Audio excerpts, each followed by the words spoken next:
'Cause Jesus is America too.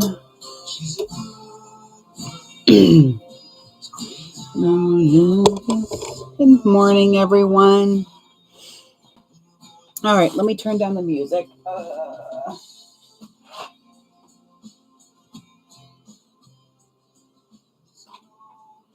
Okay. So it's going to be fun because no matter what plays, I'm going to have to keep it on as the fairies have stolen my remote control to my Apple TV. So that's fun. They also obfuscated with some of my freaking fleece that I already had cut out for something. And it's like, that's just mean.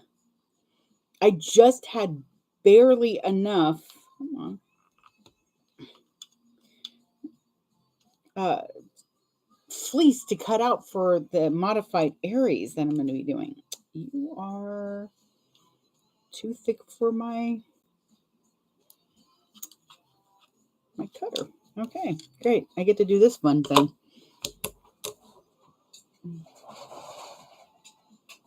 So after this live and I finish this bag, before I start the modifieds, I'm going to have to go through and do a after project clean because, yeah, I need to make sure that I have everything.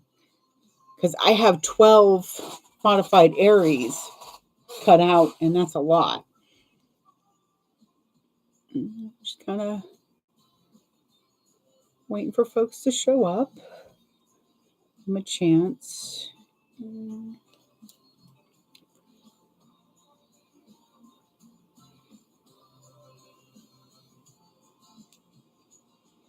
Oh, that's better.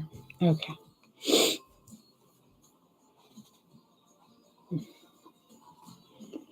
Got my snacks. Got my coffee. Got my water behind me.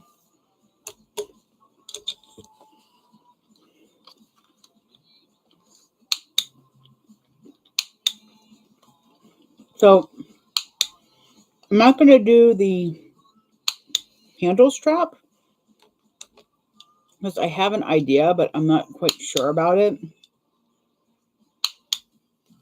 Maybe. I don't know. If I decide to do it, I'll make a video and post it on YouTube, on the tubes. But I don't know if it'll work.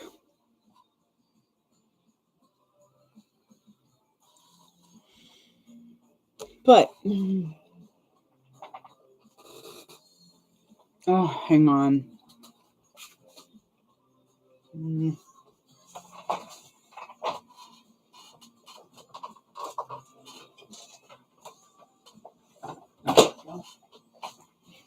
Ha!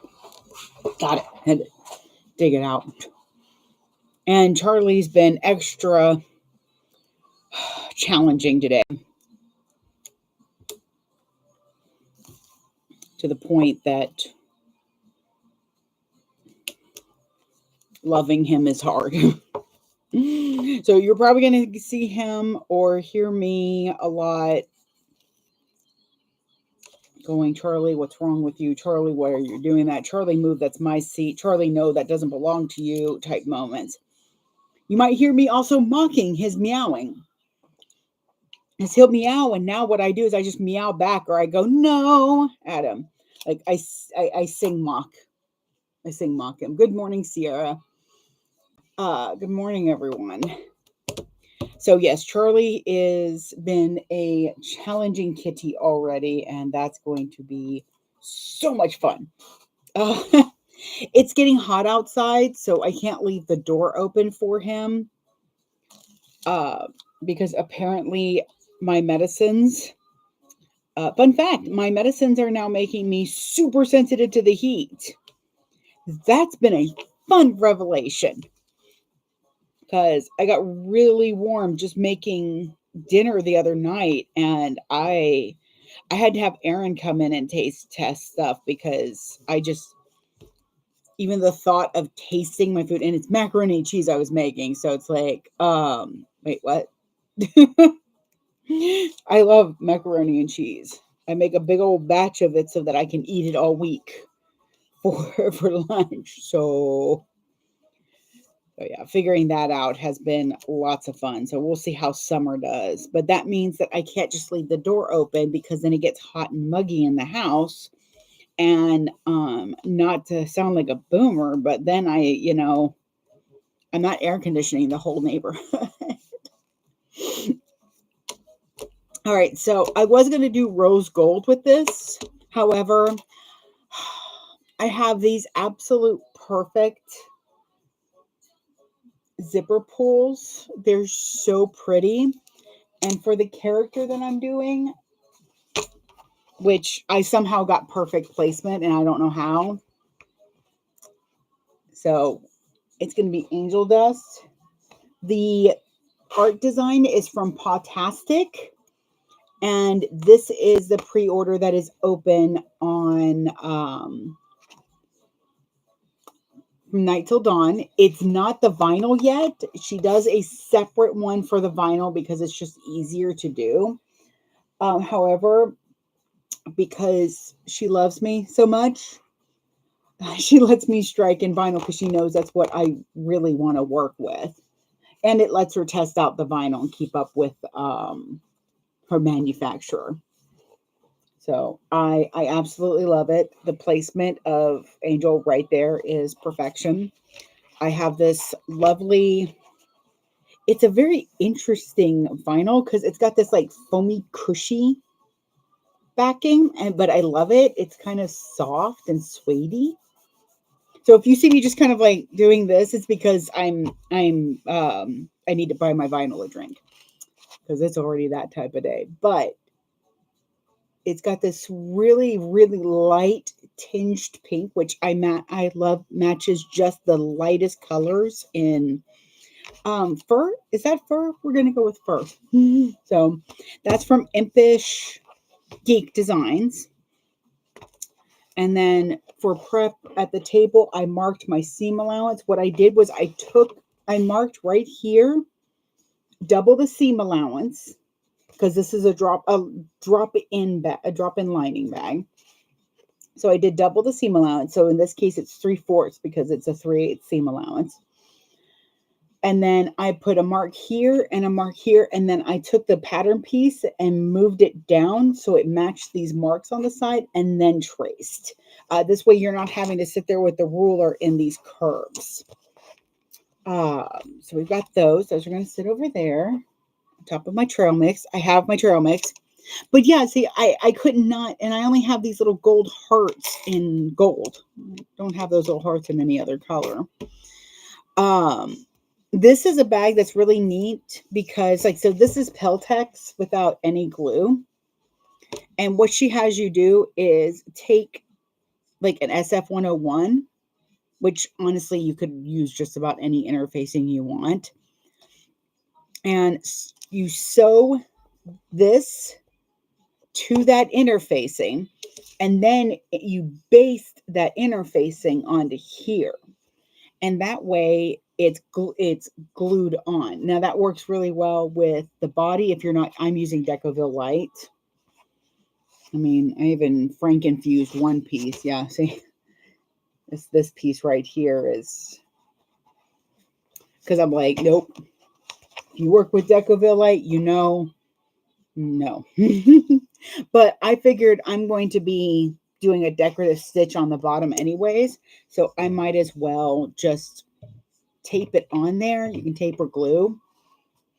And I'm going to do a quick decorative stitch around.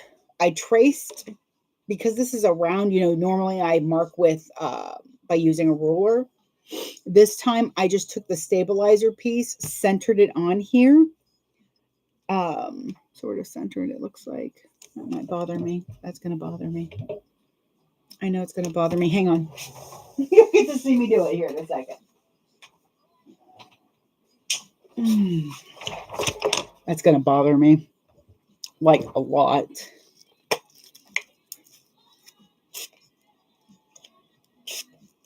Okay, where's one of those?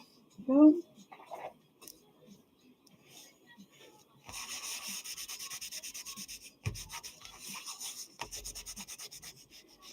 I'm just gonna.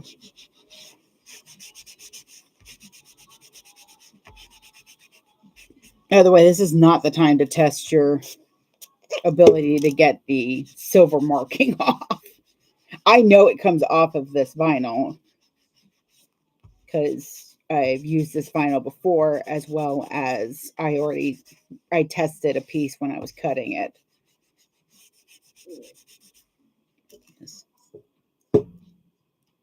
I just got on like 5-10 minutes ago. Boop. I just actually prepared a little bit more. I'm making the Bella bag, by the way, from Rosa. And I do have my link tree linked in the tubes, as well as the clock app. I need to put it on the gram as well. And what I'm doing my best to do is that I'm putting the link for the pattern I'm sewing live on my link tree. That way you can find it.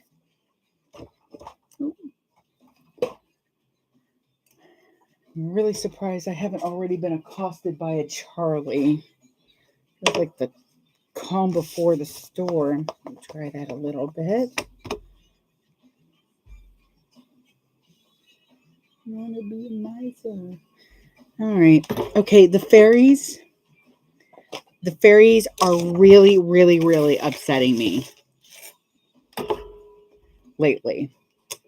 I don't know if they're just getting impatient for their little nook thing that my husband's working on for them, so they'll leave me alone, or if I made them mad. I don't know, but I need them to stop. So I am taking the stabilizer piece and I'm centering it. I thought I had it centered. I did not. That was going to bother me. So there we go. And I'm going to trace around it with a removable marking pen. So in this case, a silver pen from Lauren Mormino. I get the pen from her. I get my refills from Amazon because I can get 100 for like $5, $6, something like that. So even she recommends getting them off of Amazon, the refills. Wow, I'm doing great drawing this. This is fantastic. Okay. But I don't know where my other pen went. I was just using it and suddenly it's disappeared. That's disappeared. The fleece that I had started cutting out for the 12 modified Aries has disappeared. Things are just disappearing again. And it's, the TV remote for the Apple TV is just gone. I even searched the trash can. I need to put that it'll be in my Amazon shop. Let me see if I can. Hello, mister. You coming up to say good morning to everybody? And there's a Charlie bear. Good morning, Bo. Hey, can you, no, stop. What are you doing? This is not the Charlie show. As much as everybody seems to love you. So yeah, I get like a huge pack. I've barely gone through these. Oh, no problem, Cynthia. I have my snacks. I remembered. Little voice in my head. Sounded a lot like you. Are your snacks, Liz? I don't know. There we go. Are you good? Yeah?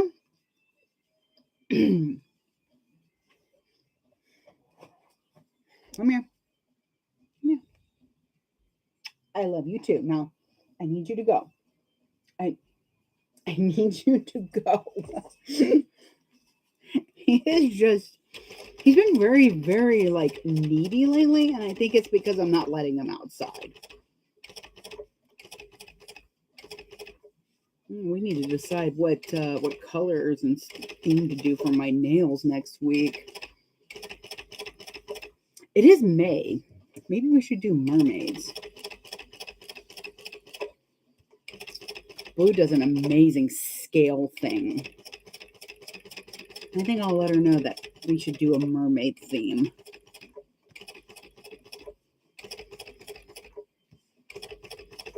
Okay, come on.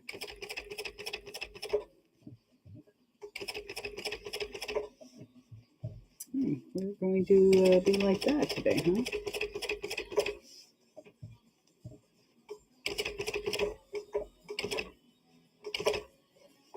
Okay.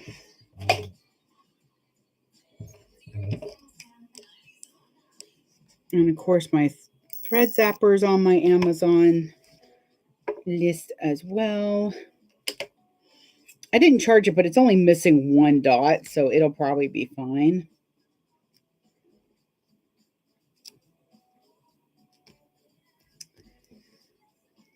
Come on. Just pulling my threads to the back. Come on. There we are. Maybe. 2, 3, 4. Oh, okay, I see.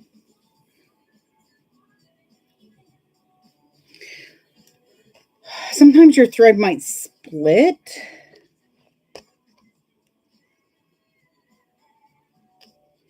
The best thing to do is just kind of zap it so that it doesn't, there we go, undo itself. Ta-da! I've got this weird wrinkle, but it'll be fine. It's just because it wasn't glued down more than it should be. Next time what I'll do is I'll put tape here and here and here and here so that it doesn't want to shift as much.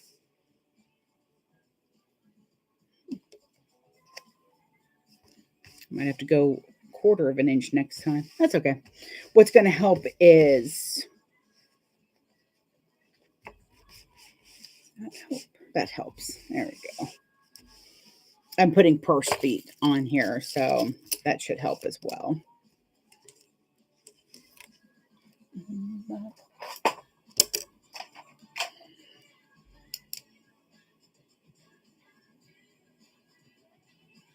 I feel you, Cynthia. My list is never ending on the things I need to pick up.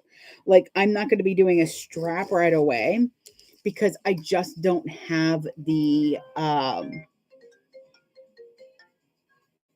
I don't have the webbing that I want to use.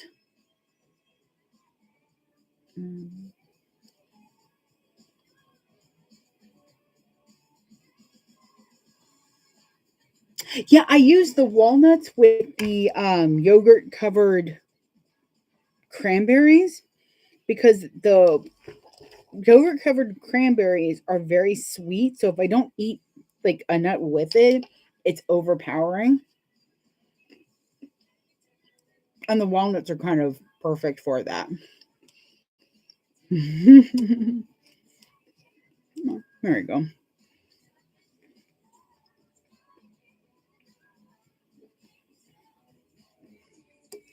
Okay, so I've marked my center, and that's where one of them, I always do an odd number. I like having one like dead center so that the bag doesn't like sag weird. Oh yeah, so I get the breakfast mix or whatever they call it from Walmart, and it's got granola and cranberries, and then the yogurt covered cranberries, and these honey almonds and walnuts, and then I add in dried cherries and cashews. Actually, nice and plentiful.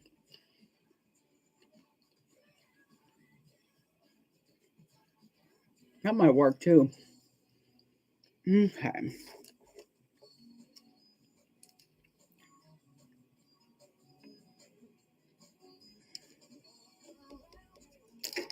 No, I don't like that. Let's do.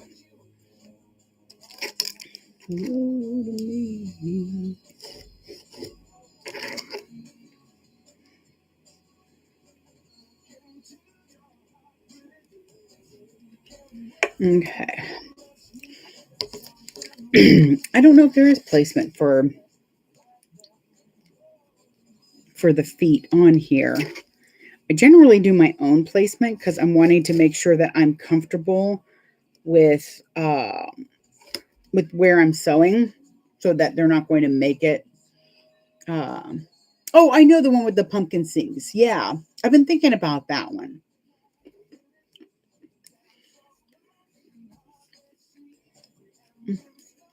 Don't need that, but need this. Okay.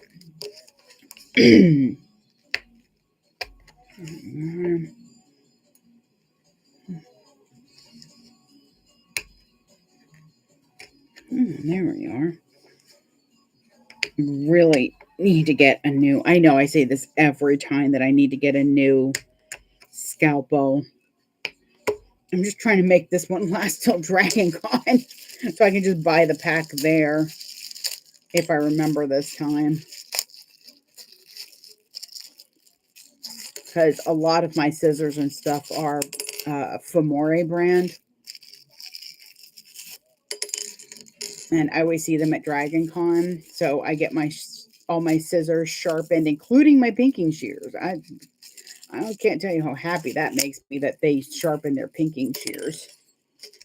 And usually I buy new blades for the scalpel. However, I forgot last year. And I've been trying to make this last one last.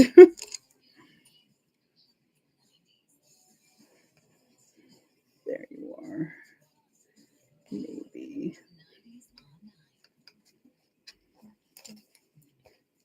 And I like the scalpel because it doesn't keep going if you just kind of go straight down.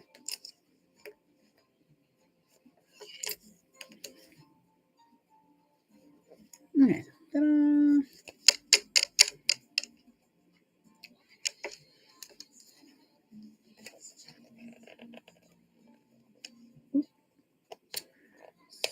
There you go. No, why didn't I want to do? Okay, so I said earlier that I wasn't sure about using gold hardware on it. One, gold and pink work well most of the time, but they can like clash. Madre de Dios, where did you go? There you go. All right, this one's stuck together. But mainly it's because I use gold hardware with the carpet royalty line, and I want to make sure that I have enough hardware for all the bags I want to do. Nice thing is I'm actually almost done with that prep list, so I need to start. I made a small one to start so that I wouldn't feel overwhelmed. So I need to figure out new bags to do.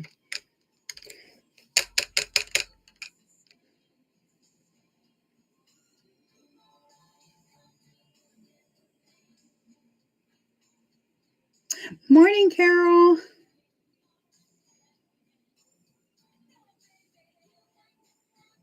You think I'd let you use my good scissors on paper? You don't need that kind of negativity in your life. But no, I will say my husband has grown wise enough. I mean, he still doesn't put the dang dishes in the sink, but he knows not to use my fabric scissors. So I will take that as a win.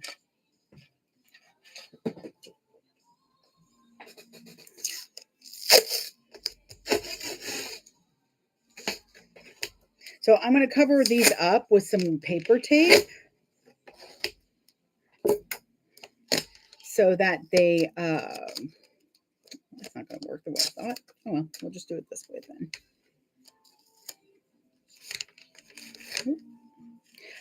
One, so that they protect from the line, they're protected from the lining, and also so that my hands are protected as well, because that hurts.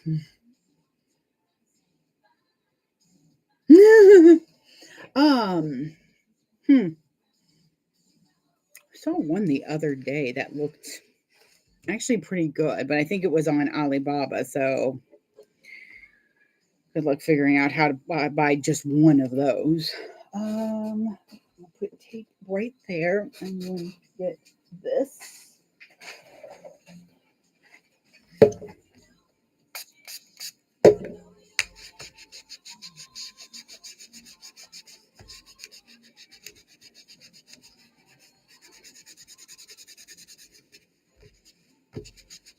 Just cleaning off my marks.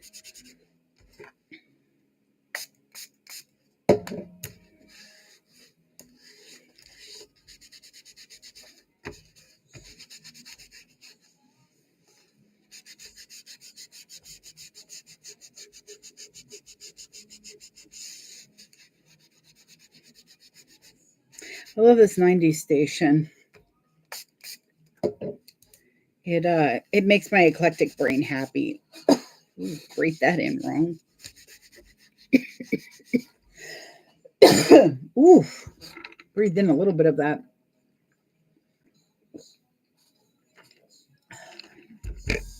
Retros. See, it kind of bothers me a little bit when people are like, oh, well, you need unisex bags. I'm like, well, anything's a unisex bag if you want to wear it. And I understand that there are some, so I think what I might start putting in my head that there are feminine leaning bags and masculine leaning bags. But I mean, I had a guy at Holiday Matsuri who nearly fell on his butt breaking in the middle of a fast walk because he saw this My Little Pony bag. He didn't even ask me how much it was. He just handed me the bag, said, I want this, got out his credit card, gently took the bag back and gave me the credit card. I'm like, do you want to know how much it is? He's like, sure. I'm like, what do you mean, sure? I guess if you find something that you really like and want, and you know that you're spending money.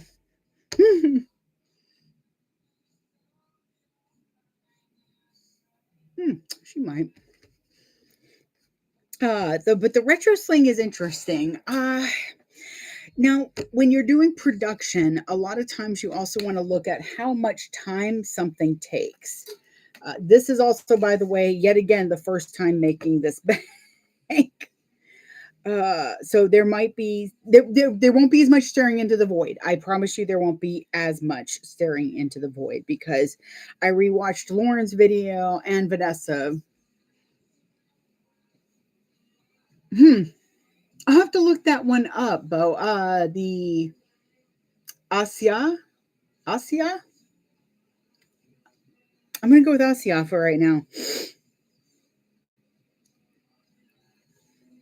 Because it looks like that spelling. And finds it humorous the way I pronounce some words. And I'm like, yeah, I pronounce it how it's spelled. I'm not great at this. Okay. Logo. So first I need to put, where are you going? You go right there. So I have my logo backing.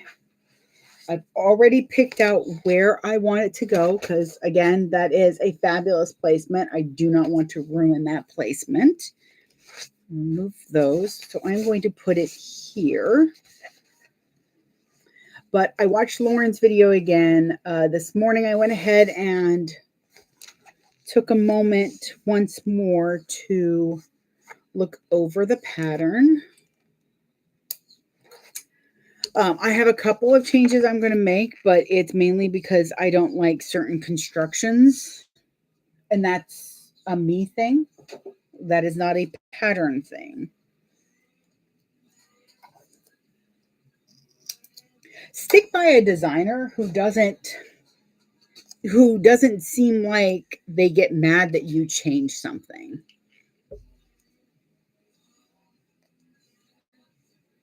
but I'm usually like that one bag. Style Magnolia. Okay. Yeah, I'm the same way. I'm so bad with names.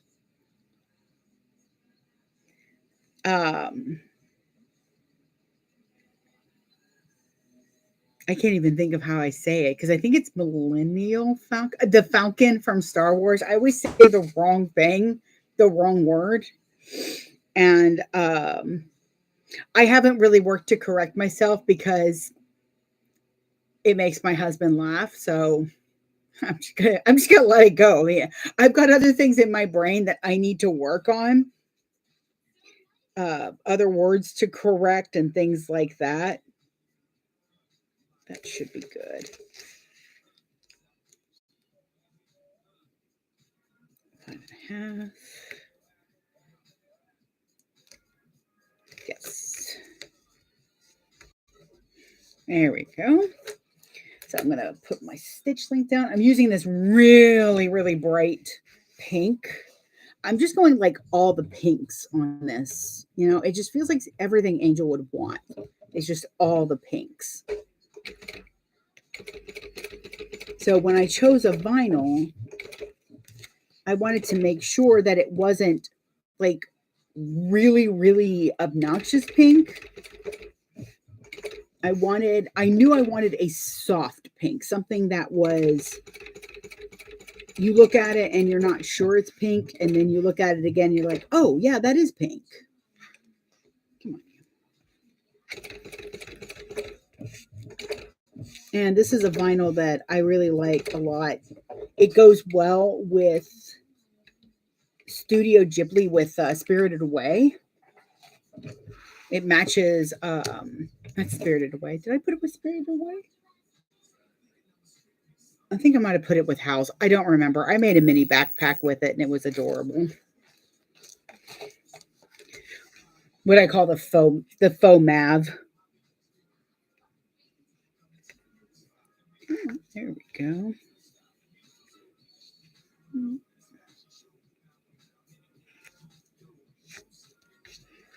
Alrighty. So I've got that sewn on. I'm going to make sure to change my stitch length back. I'm going to get my washer out.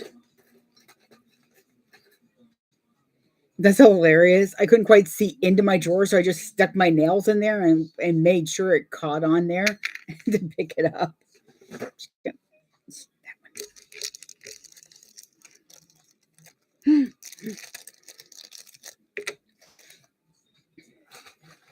Like Rosa has the Catalina and the Carolina, and I kept on the live where I did the Carolina, I kept wanting to call it the Catalina, and I'm like, I know that's wrong. Like my brain is going, that's not right. Why aren't you using the right word? I'm like, I don't know. You're the ones in charge. I'm just out here trying to survive. Alrighty. Yummy. Why am I yummy?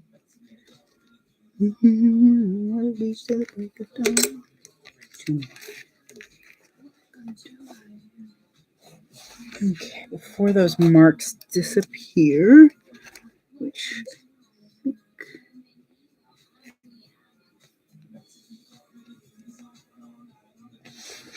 because all I do is press the prongs in, but if you press too hard, it kind of bends them.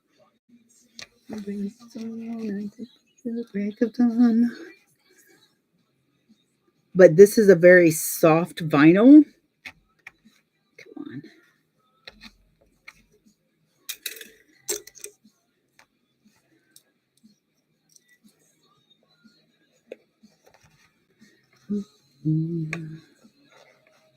There we go. That looks good.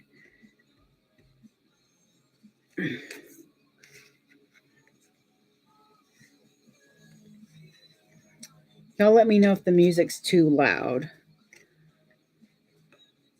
I have to go get the AC running though. Goodness.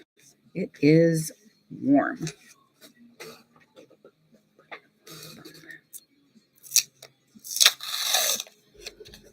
So now I have my name tag. It says to do at least 2 inches from the bottom of her recommendations are at least 2 inches. She likes 2 inches from the bottom of the main panel. So I think I did about that. Yep.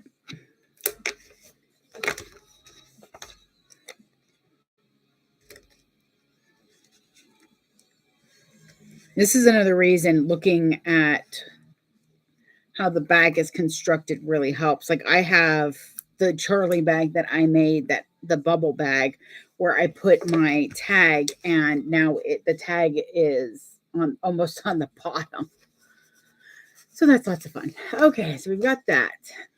Install tag, set aside. Oh, I already did purse feet, so that's taken care of. She only puts 4 on there, which is fine. I mean, you do you, boo. Okay, so gather bottom trim piece. All right, go over there, go over there. Trying to keep everything where the fairies aren't going to get it. Clip, sew at 3/8. Okay, so I'm going to mark my seam.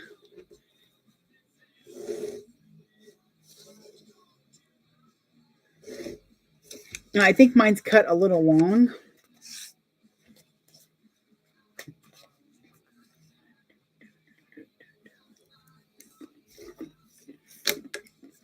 Actually, I can tell that it's long because my interfacing didn't go to the end.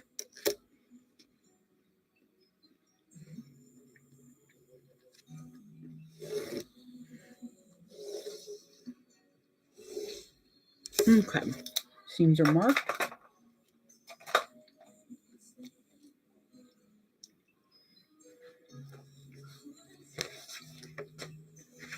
So we're going to braid ahead a little bit. So it says, so bottom trim to main panel. Okay. Don't trim the seams.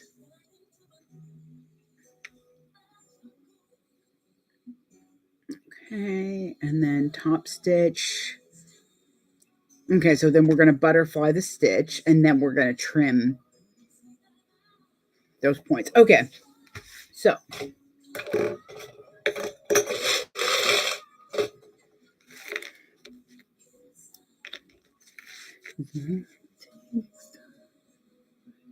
now if you have to cut a little short, with a 3/8 seam allowance, you usually have a safe bleed zone of 1/8. So I think I have a piece on here. Oh, so yeah, good example. Well, not great example, but I accidentally cut the divider trim piece 1/4 of an inch short. I'll let you know what butterfly is in a second. So I'm going to adjust my seam allowance so that instead of sewing at 3/8, I'm going to sew at 1/4, and that will make up for that 1/4 inch by taking 1/8 of an inch away from each side. A butterfly stitch is when you open the wings and you stitch down both sides. It's a very popular stitch on bags and that to help reduce bulk in the seam. There are certain places that I'm not like a huge fan of a butterfly stitch, and that's because I feel that it might weaken, and that's on a gusset. On like a purse gusset or that, it seems like it would pull it. But I think that's my own paranoia and how I see it. I don't think it reduces strength at all. I haven't had a seam come undone. And a lot of times I do, I experiment on a bag that I know I'm going to carry for a little bit. This way I know it's going to work. Like the idea I have for the strap on this I'm really dying to do it too. I just know you can put a lot in a bag of this size. I'm just going to use my snips to get in there close.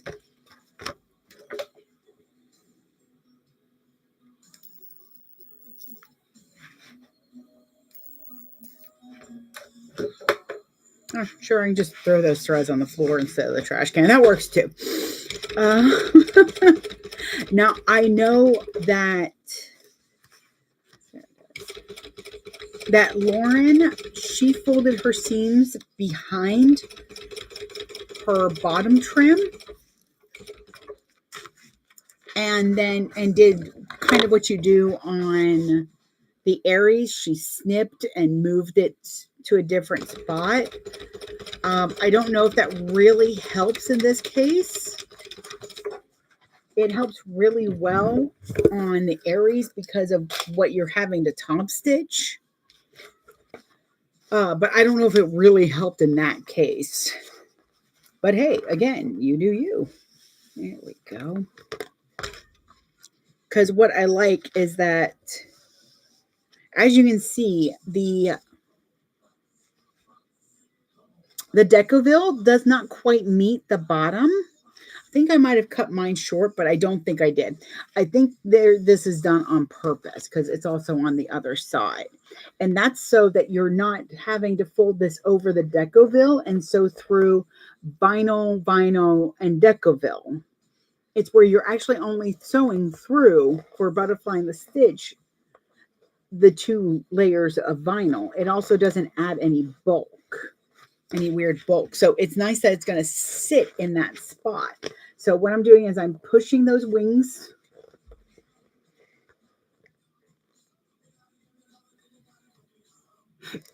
Yeah, Bo, if I have done that before where I was worried that the butterfly stitch was going to pull, and I have put a thin piece of interfacing over it. And that is not a bad idea. Anytime you want to do more to feel more secure about how your bag is stitched and has the longevity of it, do it. Don't let anybody tell you that you're doing the wrong thing for that. I have a wonderful friend that I strike with, and yeah, she does light interfacing on her bags. If it's a thin, there you go. If it's a thin interface or a thin vinyl, like I've got some that are pretty thin vinyls that I interface as well. And to be fair, I actually make sure the interface where the stitches are going to be, because I just want to give that vinyl a little bit of extra strength. I have a really thin vinyl. Where are you? Here it is. For the strap connectors that I'm doing on one, I have a piece of Decovil because you see how thin that vinyl is. So this takes away any stretch. There's a stretch where there isn't.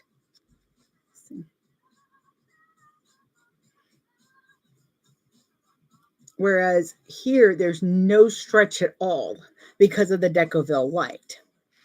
Extra interfacing, if you want to put that in, make sure you're putting it in with your price. And if somebody's like, wow, why is this one more? Because that is a thinner vinyl, and I want to make sure that purse lasts the life of you. I'm not making bags. A friend of mine's like, you really shouldn't make your bags so well. And I'm like, okay, I'm all right, I'll bite. Why? And they're like, well, because then they have to buy another bag from me. I'm like, that's not how I work. Erin's selling point for me to people is that I make bags that are functional and fashionable. And I appreciate that he says that.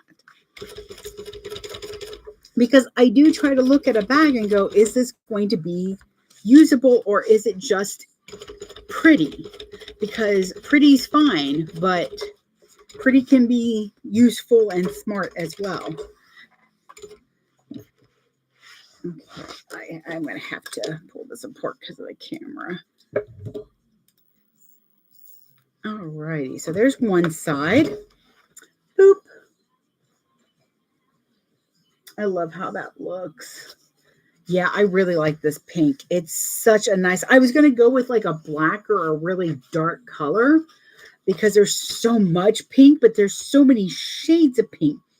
Look at that neck. It's like a little piggy baby. Oh, a little piggy baby. I love my little piggy baby. There he is. It just looks like he's there, and I feel it's a whole mood. Okay. In the pattern, she does say that you can press these seams open, like you can iron them if you're using that kind of material. You can also use double-sided tape. I just kind of like press it open and then start like this and then run my hand under. Yes, Cynthia, they will come back for another bag if they know that you're not just trying to get the temporary money. It's why I don't like Loungefly bags. Don't get me wrong. Loungefly bags are so cool. It's such an interesting design sometimes. My issue is that I'm kind of a one-of-a-kind gal. I like not having I love sharing my fandom, but I still want to be a little unique.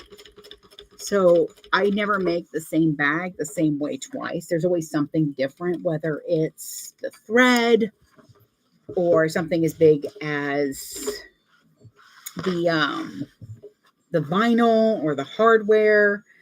So I've made matching bags for twins, and they were ecstatic that I made them slightly different for them. First of all, like they said, it was like just so much easier to grab the bag and not grab the same one.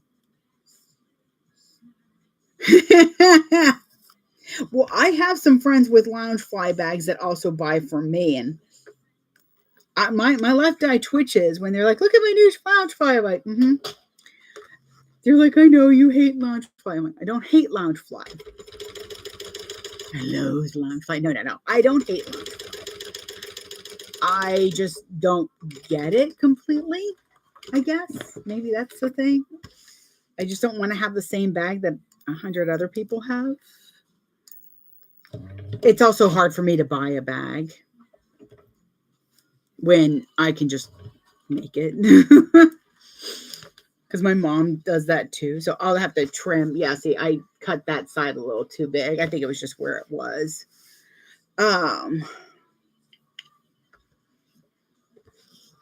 There we go. So we've got that nice on the side. It's fitting right in between that.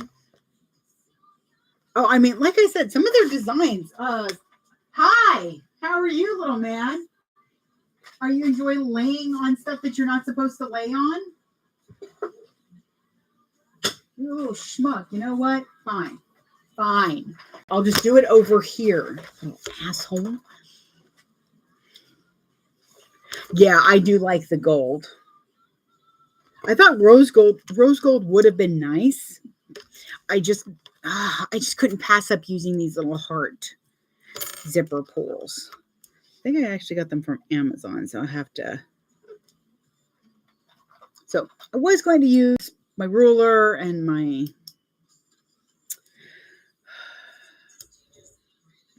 rotary cutter, but there's a certain kitty just sprawled all over my cutting table right now. So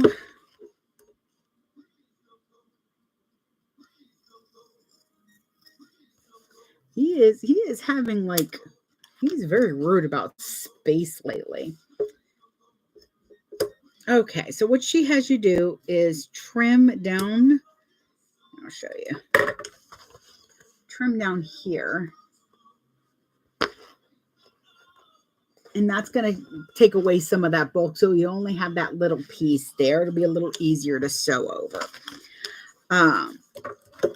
With the way Lauren did it, where you have it just on one side, if you did one side and pushed the seam down, and then on the other panel, you push the seam up, I think that's where that would work.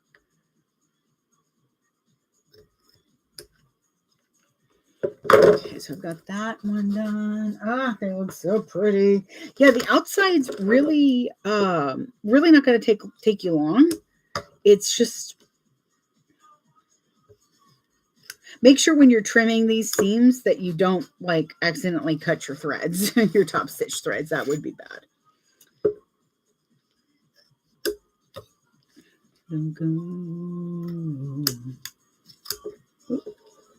Okay, that works too.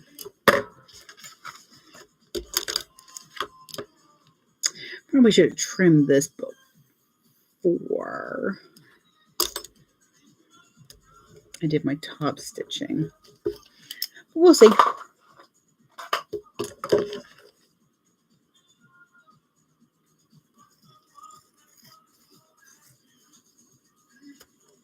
Go. Okay.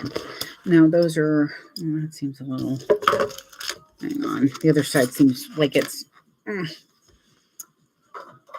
going its own way. And it is indeed.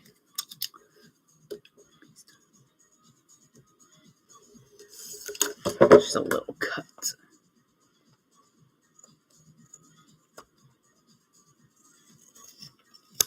There we are.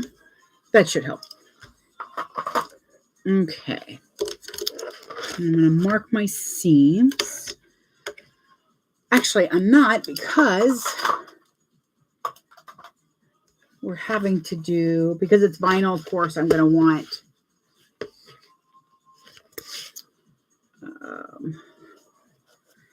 I'm going to want to do a double stitch. So the first thing I'm doing is I'm lining up my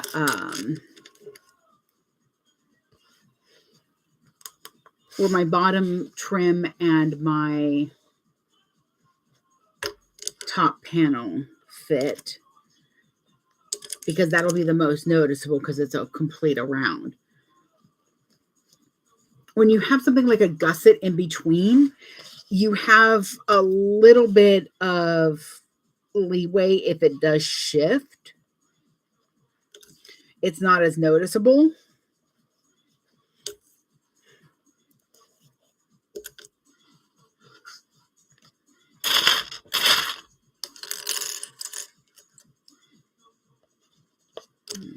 All right. Okay, so she does mention that before you sew together to make sure that you have your marks.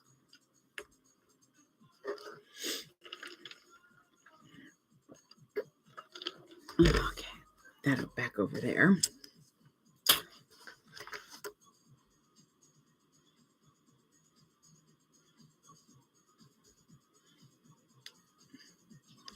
Oh God, self-threaders. I had a self-threader and then it died, and I'm like, well, back to the Stone Age for me.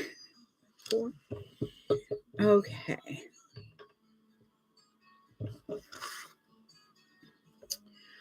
So she does talk about making sure that on the hills, you're cutting out triangles, and on the valley, you're putting in just clips so that it can spread out properly. And I'll do that after because I've already got this clipped.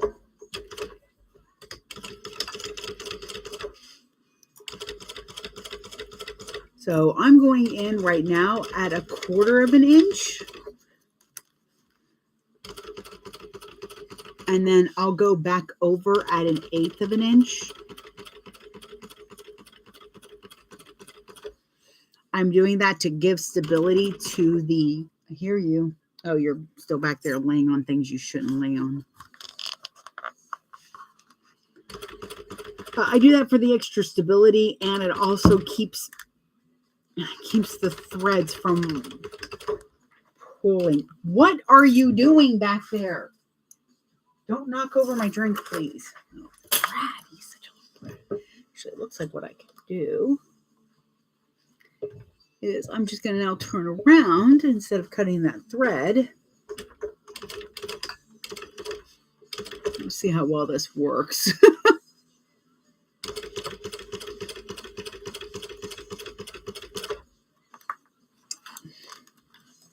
Helps if I don't wrap the lIte in my fabric. So I'm just going back over next to my stitches at another 1/8 of an inch, because that will then give me the, okay, you're gonna have to go on the cart.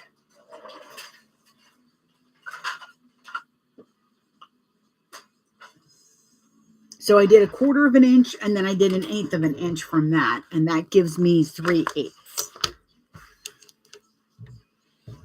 It also will strengthen and not have those threads pulled. Yep, that's all of them. Okay.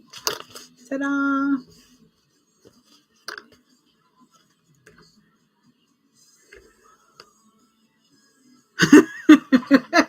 He already knows. He knows he's in trouble. I'm checking to make sure that that actually did stay where I wanted it to. Oh, yeah, it did. Okay, good, cool. Cool. All right, so once again, we're coming down here, because I'd rather the top be a little off or the bottom be a little off than that line be weird. And see, what I'm doing is I'm pulling this up, but I'm then putting my hand right next to the foot and pushing out because it's wanting to bubble up. And I don't want it to shift my fabrics. It won't be such a big deal when I go to do the other side of it. But I want my seams to, or my edges to match up properly and not take out my camera, which I think I found a program that I can use for recording. So we will see how well that goes. I did a test of cutting out some stuff. So see how well that looks. And then I will probably use my my production, my batch sewing of the Aries to do a video. Where are you going? There we go. I wouldn't have such an ordeal trying to sew this, except for the fact that I've got my camera and my clip bowl and my iPad. I've got everything is in the way. Okay.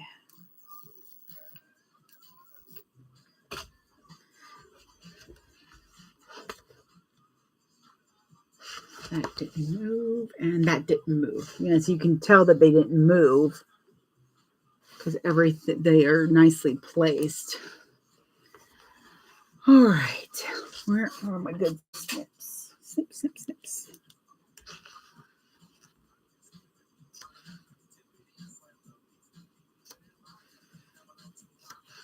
Oh, snap, I don't want to go that low. Shoot. Well, that's going to be interesting. Remember where your line is that you're folding to, because I might have to go a little bit lower. You know what? Let's do this.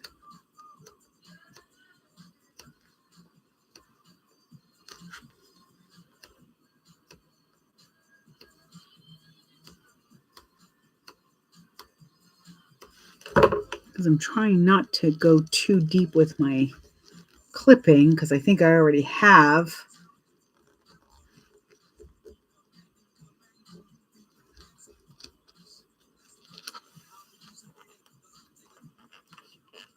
Yeah. Okay. So instead of snipping, I'm actually going to try to get to my,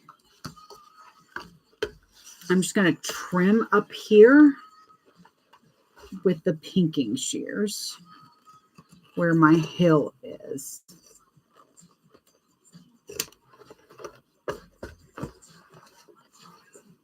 I think that's going to do better for me.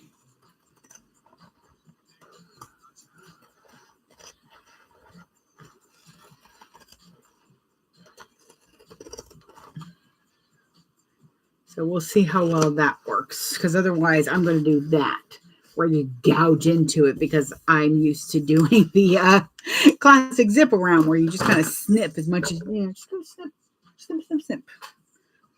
Okay, where are you at? Now, before I put the bottom in, I'm actually going to go ahead and put my tape on. Yes, I hear you. No, that's the closet. You don't need in there.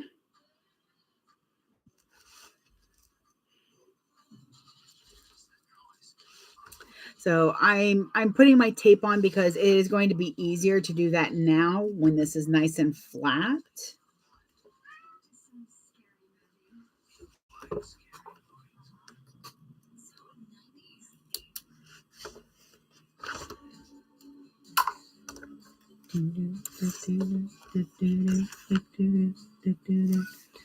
Yes, I hear you. What would you like, sir? No, you don't need to be up here right now.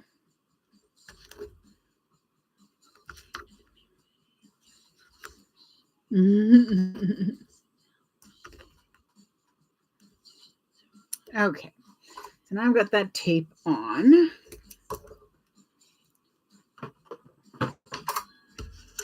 I've got the tape against the line. We'll see how well that goes. Now, I don't know why that was there. Now is the fun of a oval bottom and me remembering to mark my seams.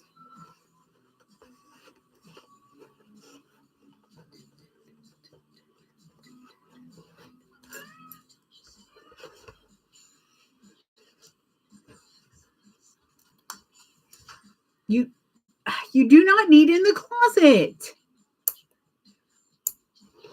And if you push that pen under there again, that's your problem. See, I would tell him to come up with a solution, but I'm worried he would.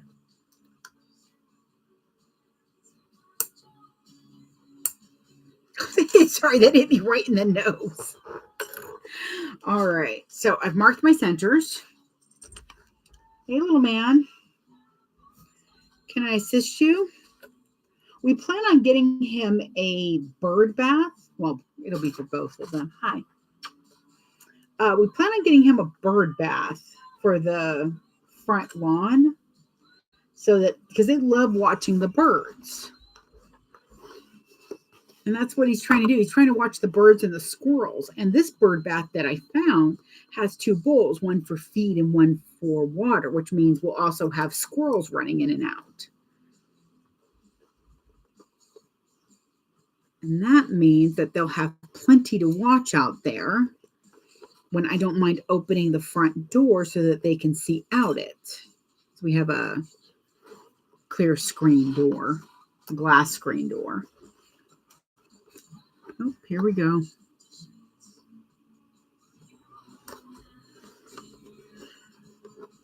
So I'm making sure to open up that side seam.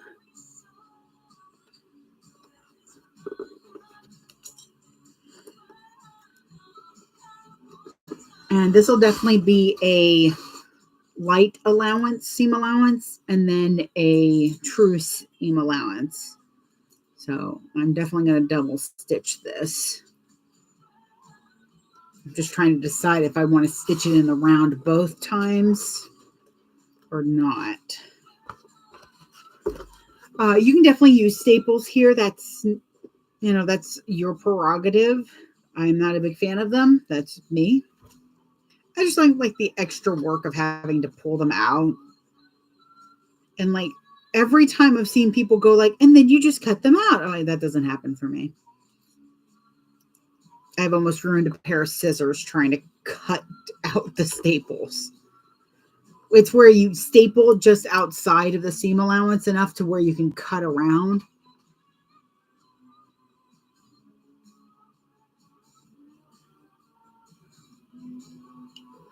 Yeah, it's a quick bag on the outside. It's the inside that's going to take a hot second.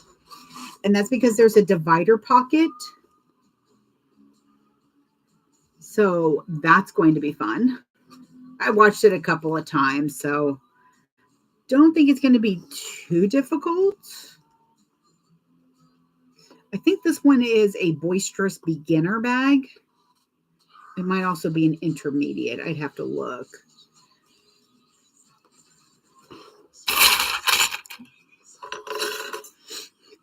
Yeah, I was just thinking that too. I was like, wow, we're already done with the outside pretty much. Wish it was a little bit taller. I wish it was a father. I wish I had a good. If the goods, I would call her. A rabbit and a hat and a mat and a 6.4.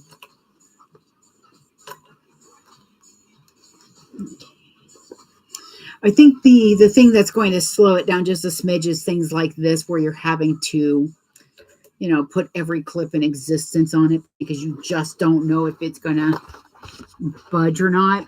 I think I am going to sew in the round. Hey, mister, you might be in the way. So just so you know, and we'll keep an eye out for your tail.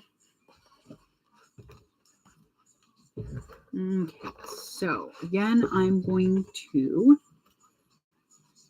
get my trusty screwdriver. Start the stitches. I'm going to stitch at 1/4 of an inch.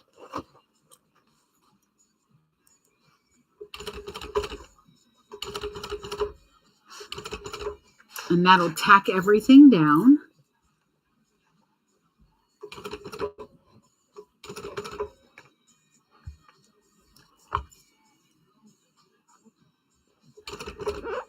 This bottom is very reminiscent of the Brooklyn for me, which is like the only thing I don't like about that bag. Here we go. But it's interesting to go back to a bag after you've kind of like leveled up. Oh, come on. Here we go.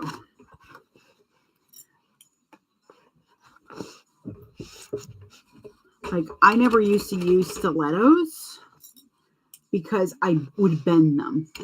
I put way too much pressure on this part. So having this, hang on. What are you writing at? I had to open the curtain a little bit for him. Yeah? Is that better? Maybe we don't mess around with the thread, though? I appreciate that. Thank you, sir. Now, you have a really much better view elsewhere. But okay. So having the screwdriver helps a lot. Come on. There we go. My biggest pet peeve is watching a video, though, and they don't do it on purpose. They just it just seems like, oh, okay, that's going to be super easy. And then here you are in the curve going, what is this? An advanced bag I've done.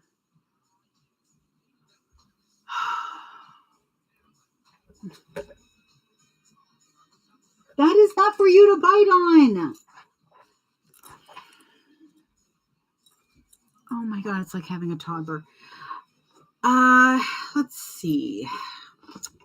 I think the new bubble bag is definitely a advanced bag. Honestly, I think anything with a round bottom like this is definitely an advanced bag. I hate the tiny oval. Dang it. Come on. There we go. I despise the tiny oval on the H2O. If somebody hadn't figured out a hat, I was already working on one myself too. So, because I'm like, there's got to be a different way to do this. Because I despise that little tiny oval.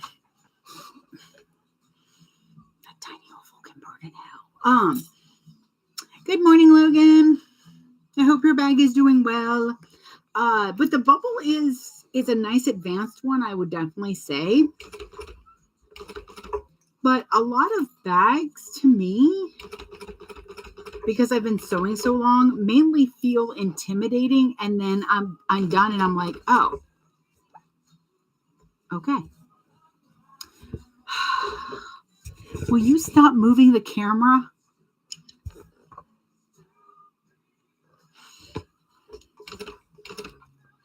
All right.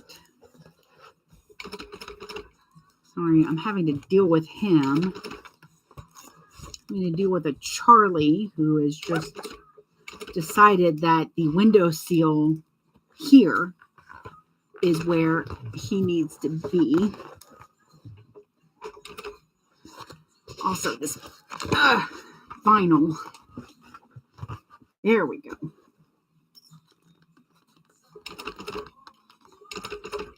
So I will say I'm still happy that I did it this way and not from the bottom. I think it would have been a little bit more difficult. And the second go around will definitely be easier. Come on. Come on.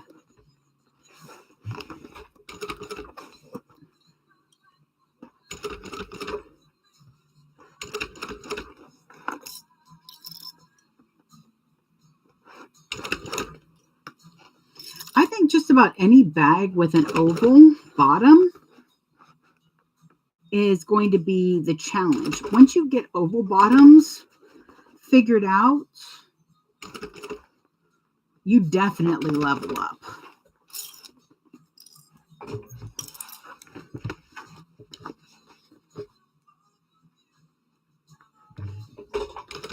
So what I'm having to do is stitch a little and then scooch things around.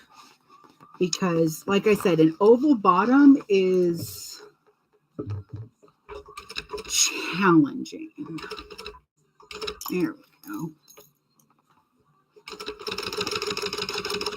Okay, so now I have what I call the tacking stitch done. Now I can just go around, hopefully, at the proper seam allowance. Most of the time, going in around works really nicely.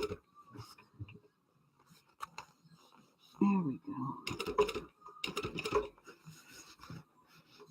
This is, like I said, this has been a little challenging, but that is okay, because a good challenge means that when I go to do those areas, I'm going to be like, okay, these are so easy.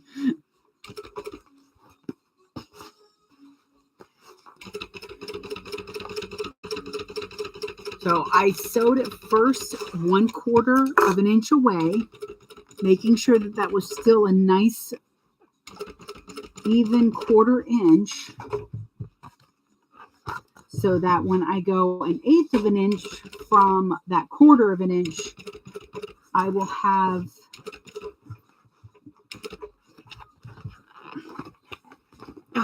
there we go. I'll have a good 3/8.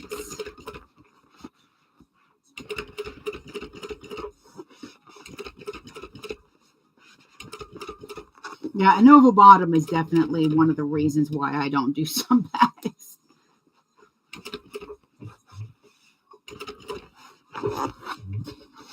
Here we are.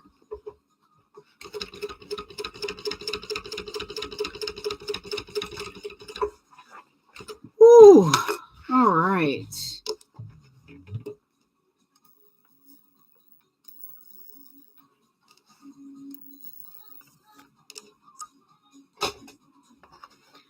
Okay. That was fun.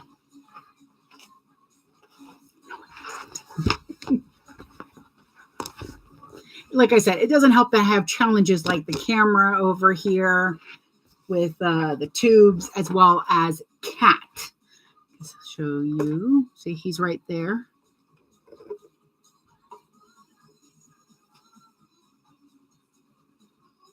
So, of course, Charlie's in the way. Of course, Charlie. What'd you see there, buddy? Huh? Why don't you go watch the birds in the living room? I do like that it sits up nicely. Okay, so now I am going to take my pinking shears. I'm also going to make sure that I don't have any weird pinching.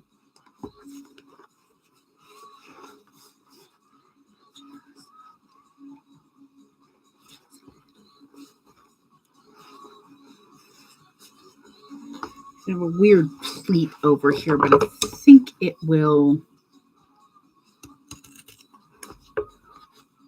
It's not a pleat per se, it's more of a ripple.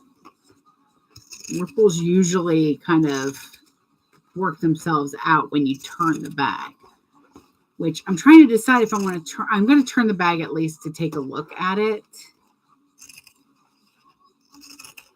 And I'm trimming with pinking shears to kind of help that vinyl spread and take some of the strain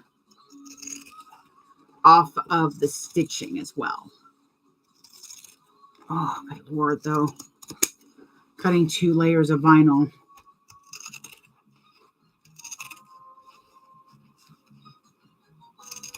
There we are. Okay. Go away. My scissors. It is definitely bigger.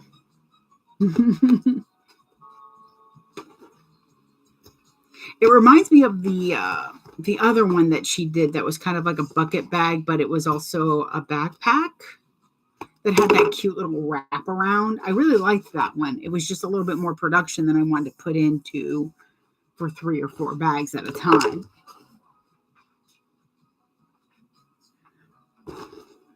All right, y'all ready for this? Let's turn this nonsense out.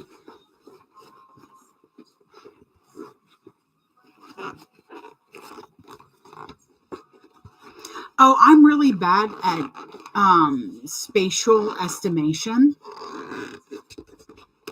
Like my husband has to, he's learned that he's like, oh, it's a couple feet tall. I'm like, I don't know what that means. So he has learned that he has to use comparative terms, pretty much, banana for scale. My go-to book bags are definitely the Erica, the Fortuna, the simplified version that I've done. It's at a smaller, it's like at 75%. The new modified Aries, definitely, I'm doing quite a few of those. I'd love to put the bubble bag into the rotation. It's just going to have a higher cost. It's definitely going to be one of my higher cost ones. Because it's got a lot of moving pieces. And I'm still figuring it out. All right. Okay, so she said to turn it out. I was trying to decide if I wanted to turn it out and then turn it back in so that I can sew it a little bit differently. But I think because it's so big, I'll be able to squish it and sew it that way. Okay, so just making sure I'm running my nails. If you don't have, long nails, then all you have to do is go along with a bone folder. I need to link one of these in my Amazon for y'all because everybody keeps going, where do you get yours? I don't even remember. I've had this one for so long. What you doing there, buddy? Please don't eat the thread. That's not good for you. Thank you. Okay. There we go. So that's it so far. Thank you, Monique. Look at him. He is just front and center. All right. I do like the pink. I think the pink was a good idea. I also think the gold was a good idea. So I'm going to set this aside. If you want, you can go ahead and fold in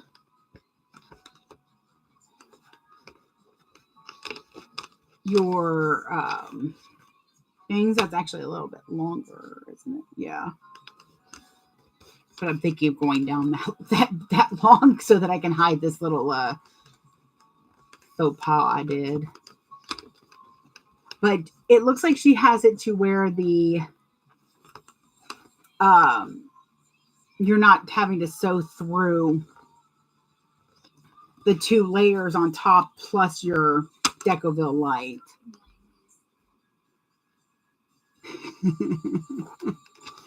Oh, it's so pretty. I love it. Okay. And my baby fat nuggets on there. I love fat nuggets. So fun times. Da, da, da, da, da, da. I did not go through those. Yes, staples are okay if you want to. I don't fold over until I'm ready to put everything together so that I don't have to clip it as well. It is warm in this house. Oh, and that new almond milk is terrible. Hang on. There we go. This is actually not cool. Woo. Yes, sir. I know. You're so unhappy that I'm not letting you outside. And yet here we are. Okay, so it says to retrieve pack 3. That's the slip pocket. I do the slip pocket a little bit differently. Not by much. So I need this and this. All right, so I need 1 lining with my centers marked. Yes, sir. What can I do for you? Hi. Can we not get tied up in the thread, please?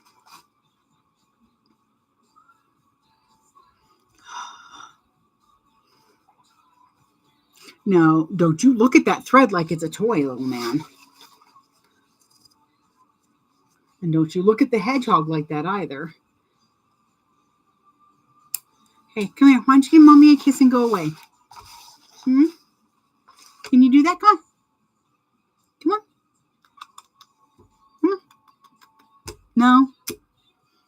You do this any other time. But you don't want it on camera, huh? You are a brat. Okay, so I have my slip pocket piece.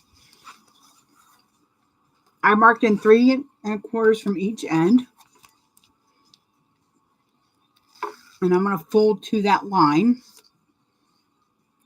where there's double-sided tape to hold it.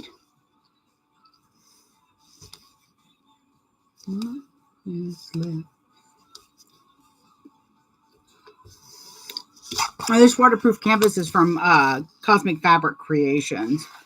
I need to get on her. I need to do another pre-order.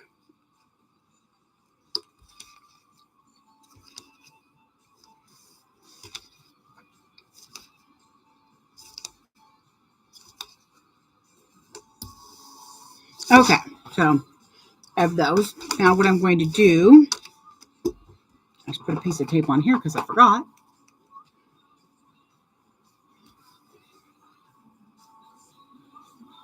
Yeah, Angel definitely would love that bag because then he would have, his face on something else. Yeah, definitely.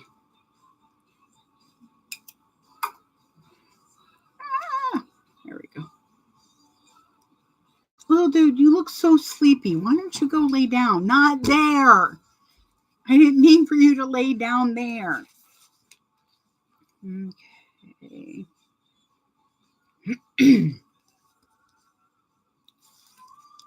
So I cut my slip pocket accent piece to 1 1/4. 1 1/4 or 1 1/2 this time. I did 1 1/2 because I want to have a nice chunk of the vinyl showing. I also want a good area where the rivet can grab it. Speaking of. Alrighty.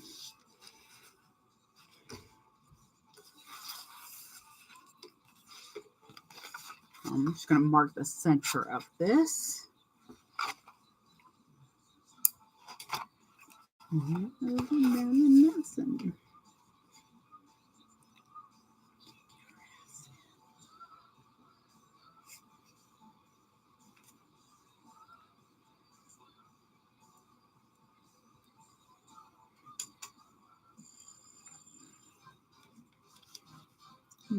So I folded my slip piece in half.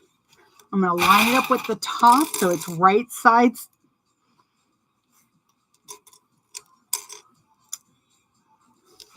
of the slip pocket. And now I'm going to pull this up, the other side up, so they're right sides together. And I'm going to line that up.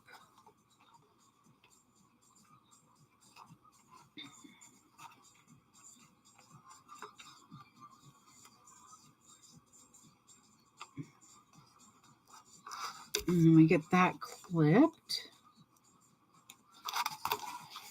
Lord have mercy, Charlie. You are testing my ability to tell you no today, aren't you?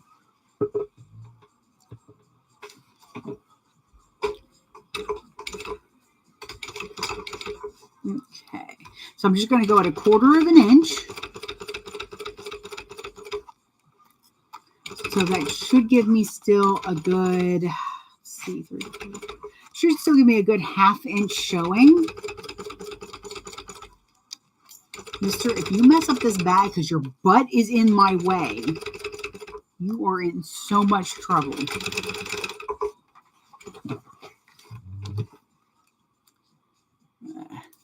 Zap those threads.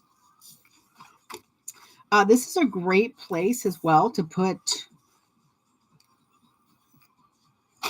that is a short little tube.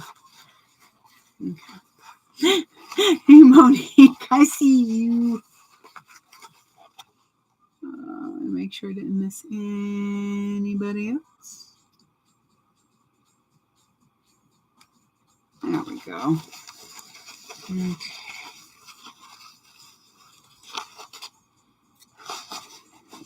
Kind of started it. It's a little easier with my normal slip pockets because they're square. This is more of a rectangle.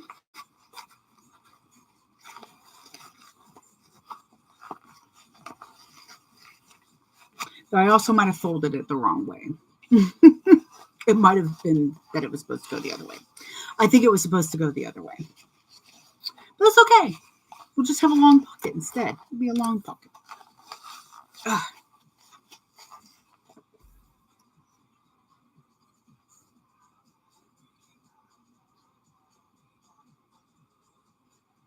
Yeah, short edges were supposed to go together, not long edges.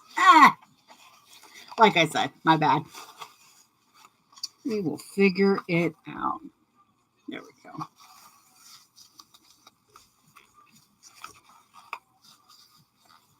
Oh, there we are. I'm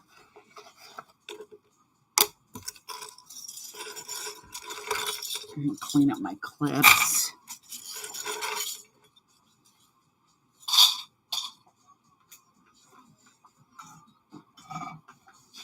Oh, thank God that's done. Oh.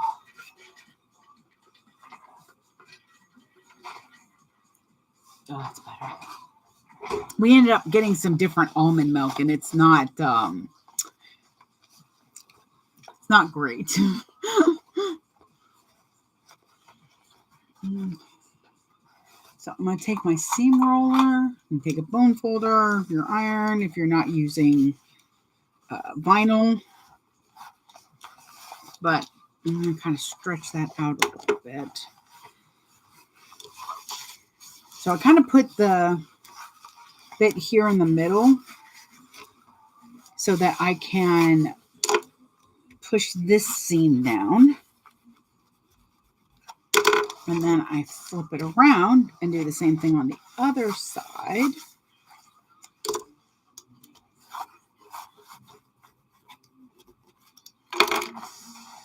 Whew.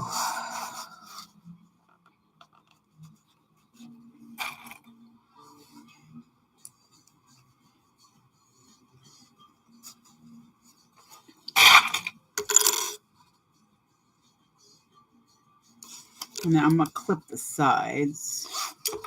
I'm going to see how it sits on the bag.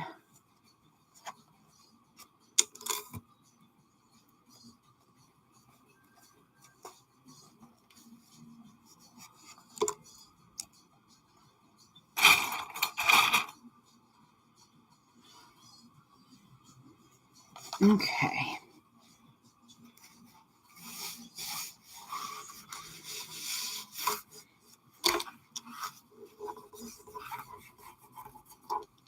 Alrighty, there we go. Ta-da! Oh, you see some squirrel. So normally there's no, like in the instructions on either this or the Mr. Heckles, there's no top stitching here. I'm going to top stitch. I'm just going to top stitch though on my waterproof canvas, not on the vinyl.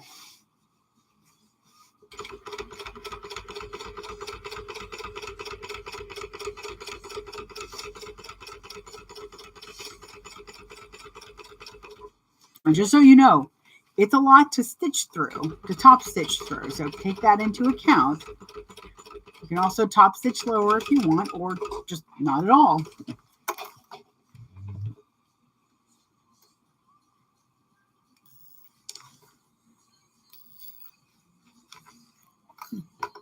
No, here anyways. Okay.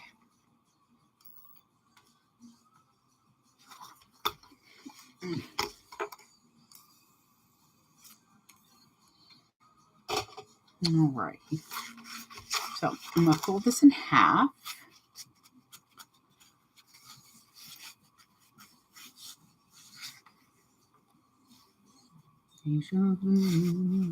Happy birthday to you. Okay. So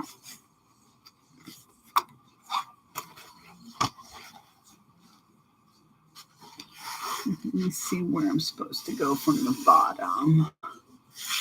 Okay. Leave it taking my heart to pieces. Alrighty, so this is a little long, but that's okay. We'll make it work. Where are you at? I just want to make sure that it's, your tail is so amazingly in my way.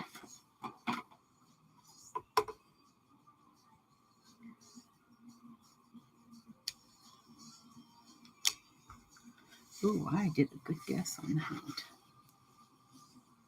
Oh, I have an idea. That might work, actually.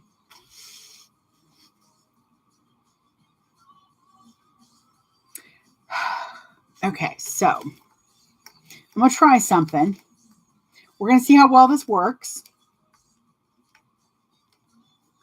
So right now I'm just clipping them because this is a round bag. So this will kind of pull in.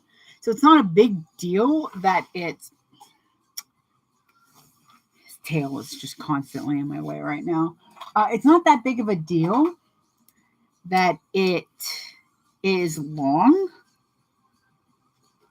And I have an idea. If I can get my marking pin to work. There we go. Okay, so as you can see, it is definitely too long. It's supposed to be like in here. I folded the wrong way, just so you know. That's on me. So what we're going to do is get our threads to work where we want them to. I'm going to sew up the middle of the pocket.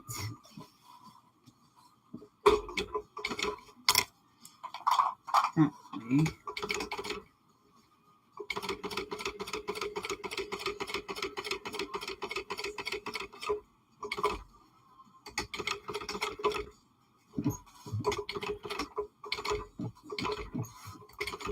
Okay, I'm doing a little chicken foot.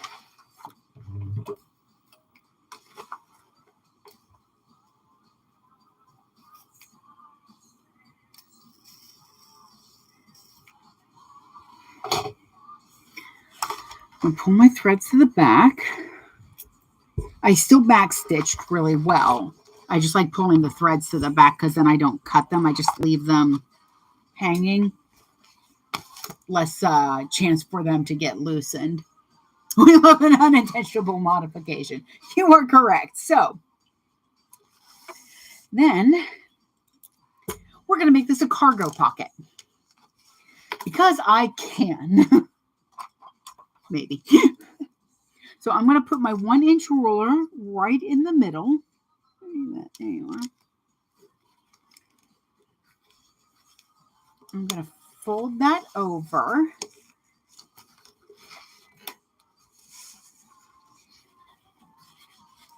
And then fold back.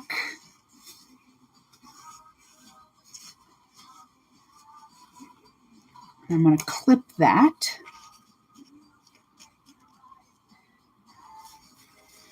And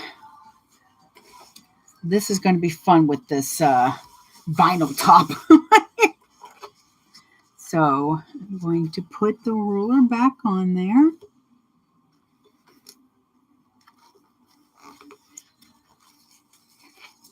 Fold that over.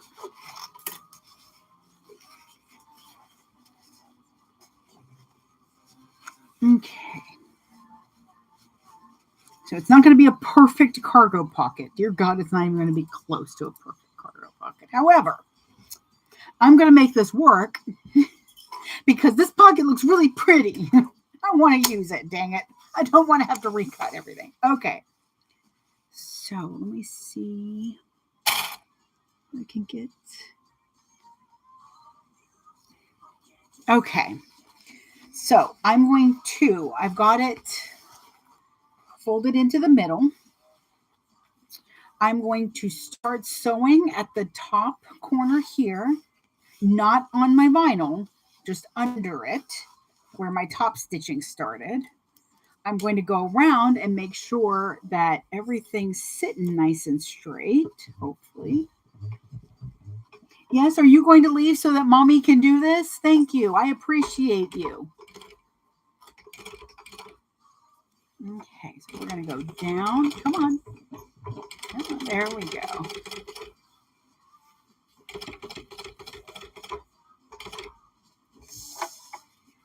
There we are.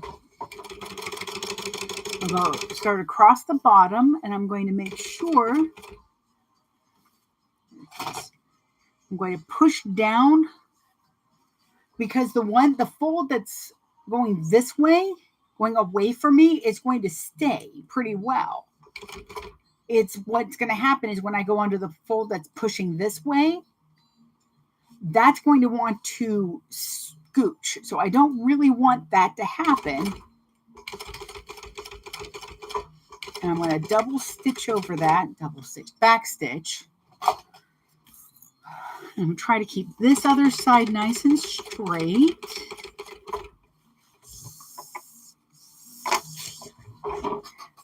Put this here.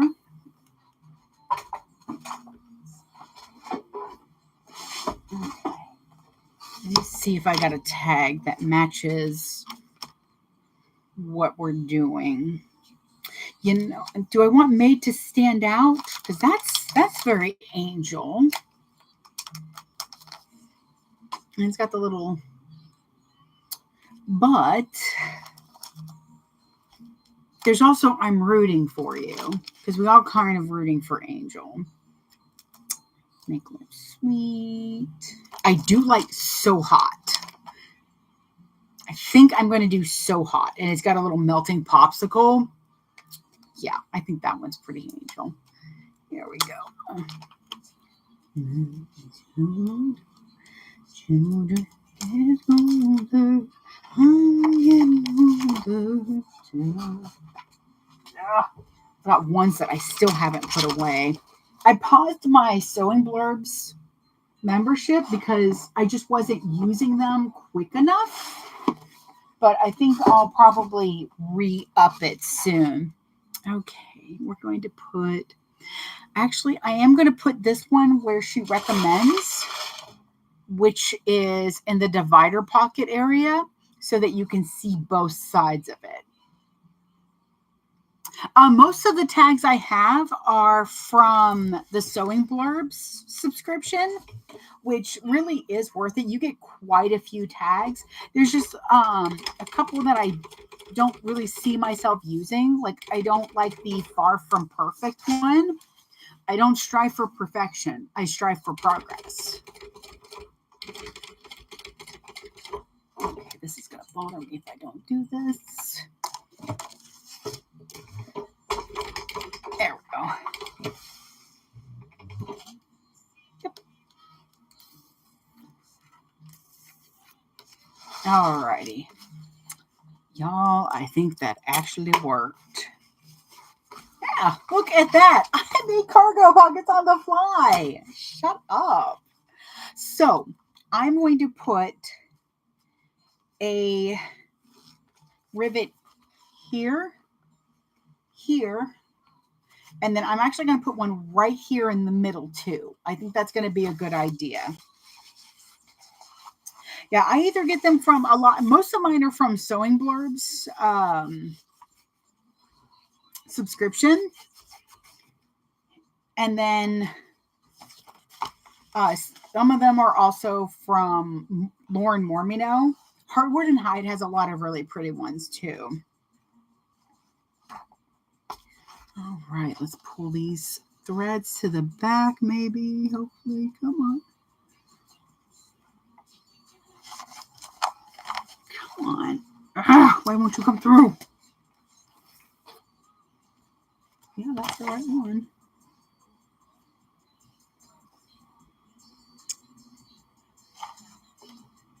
Come on. All right, what we will do, use this the right way. I am working on designing some of my own to start selling with Fat Rabbits. I've got a couple of thoughts in my head. Only a few, though. There's only a couple of brain cells working lately, so. All right, let me do that. Ah.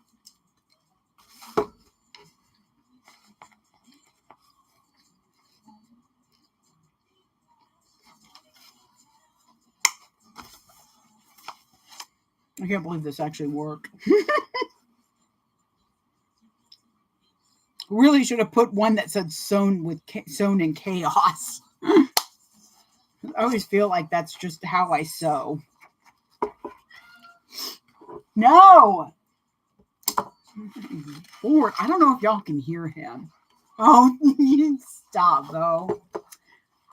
Queen of the Mods. Maybe I should put that.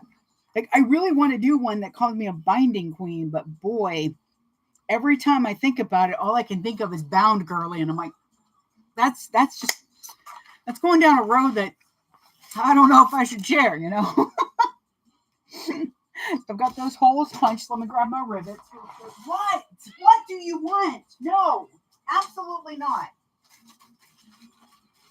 Don't you look at me like that, mister. That face isn't going to get you anywhere either. Lord. Have you done this? I have not. This is my first time doing this bucket bag. How can you tell? Is it the staring into the void? Actually, I don't think I've stared into the void except with this bucket. But I like the way I do my pockets because it usually doesn't have a whole lot of extra turning and having to make sure that those open seams close right. Plus, I use waterproof canvas, and waterproof canvas is not a huge fan of being turned most of the time in small spaces. Put those over there because I will need those later. I'm going to grab a cashew and a dried cherry. Okay. Well, that's a good idea too.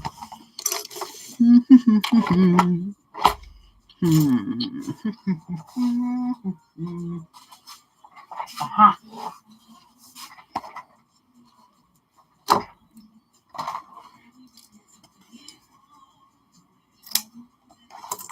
Oh, you son of a motherless goat. Ah. through pieces of the, aha, found one.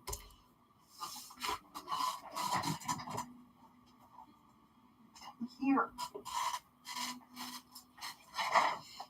And I got both of them. Nice. So I'm going to put a piece of Peltex behind my rivets just to kind of strengthen everything up, give it a little bit less wiggling. No!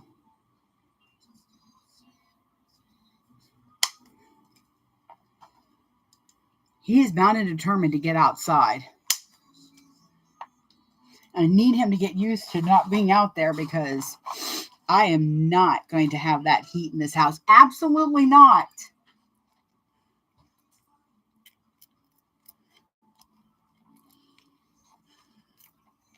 Like, it just feels like he's throwing a temper tantrum. Yelling, Mom! Mom! And then I've got my little lady who meows the second my husband gets home. She starts meowing at him like she has to tell him everything about her day. And Mom didn't give us enough treats. And Charlie did this and he wouldn't leave me alone. And Daddy, I told him no. And Mama wouldn't let me sleep on her pillow. Where are you? There are a few things these nails make challenging, and putting rivets on is definitely one of them. Come on. There we go.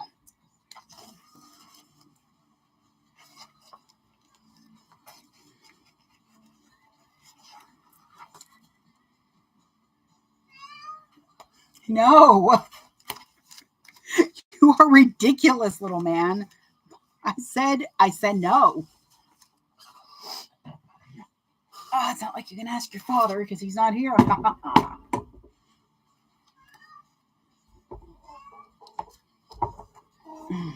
There we go. Come on.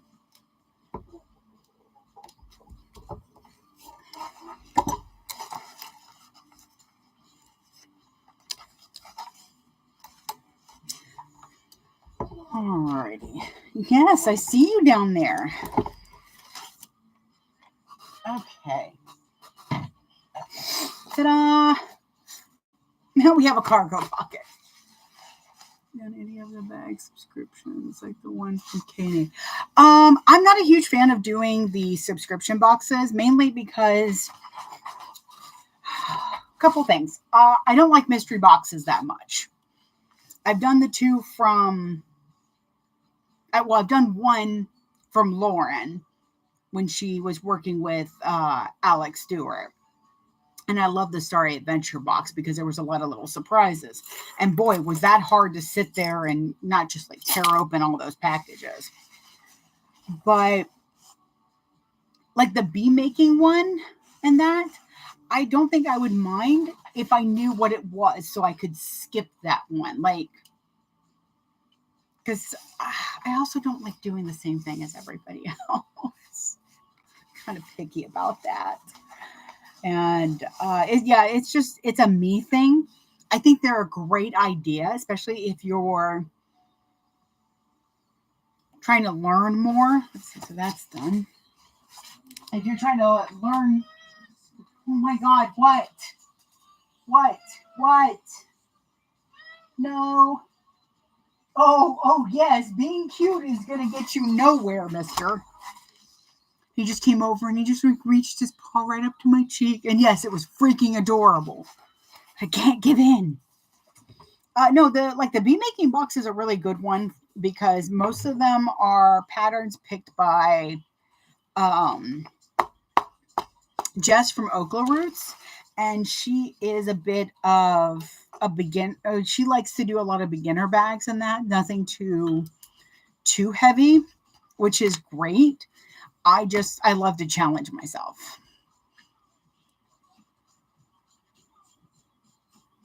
The light up bags I have been tempted to do. It's another thing where I don't want to do the same thing as everybody else. But I do like that there's videos on them so that I can see how they're made. And this way I have a chance to do it myself. I have some of the lights. I bought some of the lights. I'm so dumb. I bought some of those lights because I had an idea. I didn't go with it because I was already doing so much. Okay, so what time is it? Wow, it's only 10 to 10. We're doing really good. All right. So for the next step, you will need the divider lining, the divider outside, exterior, there's the word. You will need the divider trim as well as the facing. I did not cut a facing. I do not plan on doing a facing. But now I need to look at how big the facing is.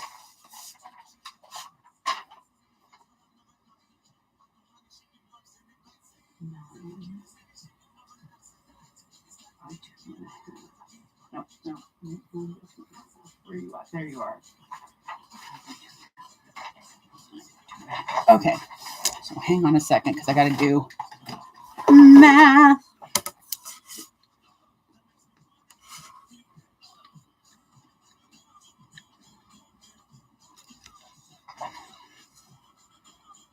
Not to figure out half of a number.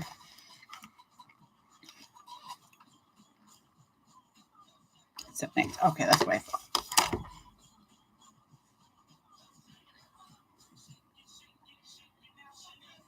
Okay.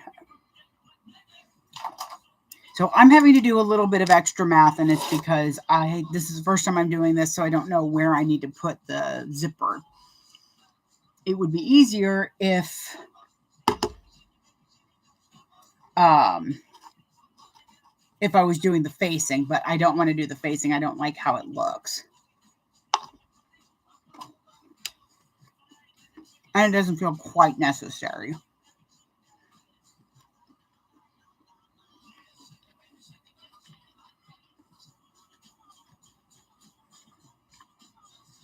Okay. The other thing is a lot of the bag patterns, like the cut and sew ones, they give you just enough fabric for it. And I've adjusted the gusset to what I like for a fit. And a lot of patterns have too snug of a gusset for me. Okay, so on the facing, on the trim, I'm not doing the facing. Which means I kind of have to figure out where stuff is supposed to go. Okay. Which isn't too difficult for me because, as you can tell, I'm just used to like going on the fly on stuff. I really shouldn't, but here we are. Okay. Here.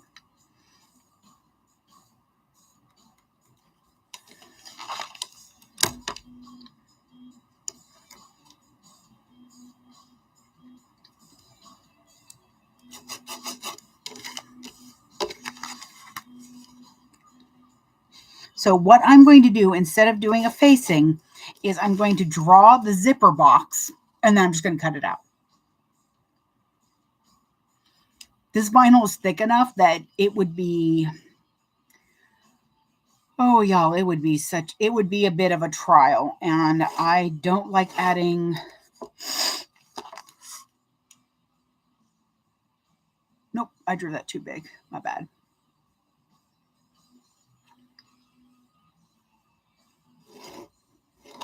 I felt like I was going to draw a 1-inch box. I don't need a 1-inch box. I need a 1/2-inch wide box. Just like any other zipper. Okay, so I took my divider trim. I can't see because my bag's in the way. There we go. So I took the divider trim. I found the halfway point, and I've got that marked right in here.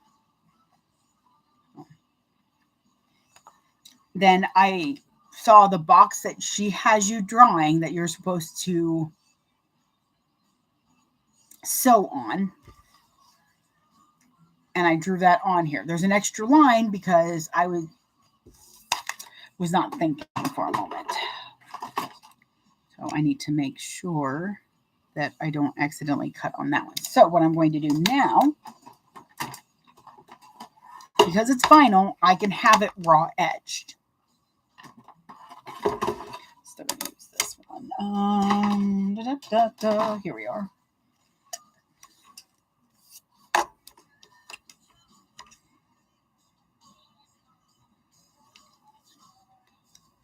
Oh, that was almost bad. So when I'm trying to cut in a box on something raw, I take my rotary blade and I push straight down. So I find about where the mark is for the corner, and then I push straight down. Then I cut down to about where it's about to get to that line, and I stop. So there's my line, and there's where it stops. My line, there's where it stops. So I stop just a smidge from it so that I can finish cutting it. I also kind of measured going in this way so that I can make sure that it's actually in the center.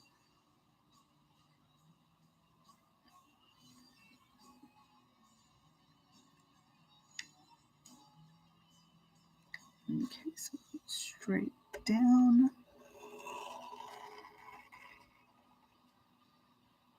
Okay. And so YouTube will be able to see this really well. So I find where it is, and the 45 millimeter is good for this. The smaller one probably would be a little bit better, but I go into the middle of the line. There you go. Make sure that's what it is. And then again, I just push down. I don't move the blade. If you go straight down and you're in the middle of where you're supposed to be cutting, it should be to where all you have to do is clip the tiny corners.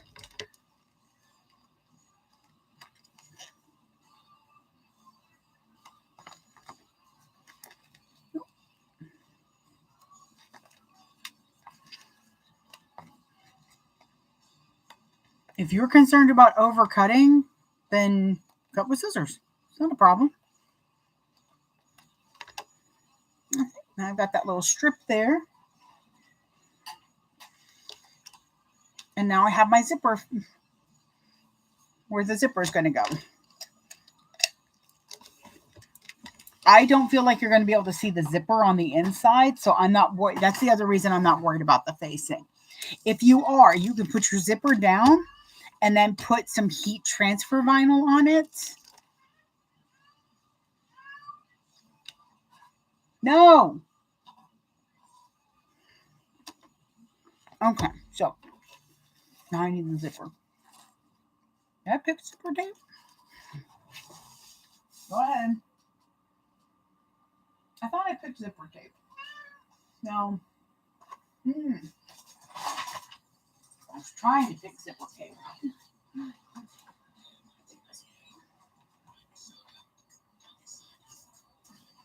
Hey, little man. That's Mommy's chair. Can I have my chair back, please? Apparently the rest of it's going to be sewn by a Charlie.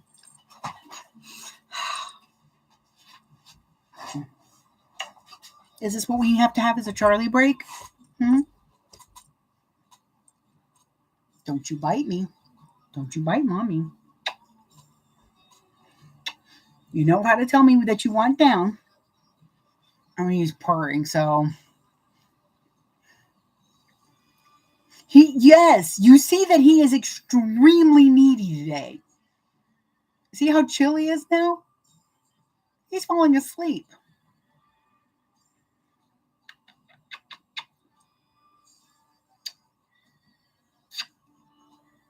Yeah. Is this what you wanted? You just needed cuddles? Well, I have to work, and I don't have your papoose yet, so. I love you so much, you little weirdo. Mwah. Don't you bite mommy. You know how to tell me when you're done with my nonsense. Now I'm going to use this kind of hexagon-ish tape. Come on. You wouldn't get stuck on the chair if you'd let me clip your nails, little man.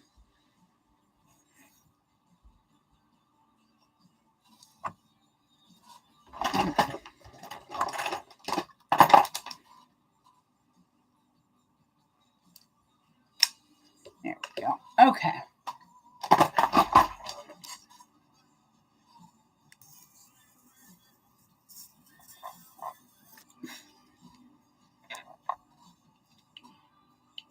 His tail is just everywhere today, too.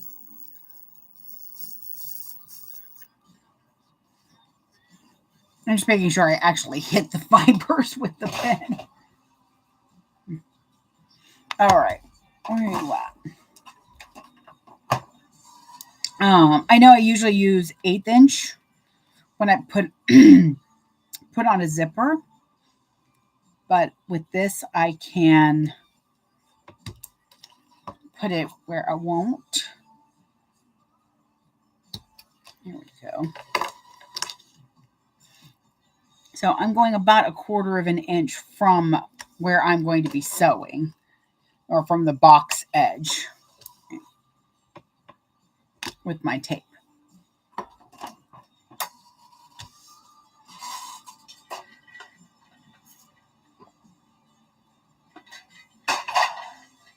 Stay. Okay. I'm also going to remember to do something like put my zipper pull where I can see it. I'm just going to go ahead and put it on here. You know what's hilarious, by the way, speaking of the zipper helpers, is somebody's package just showed up. Can you freaking believe that?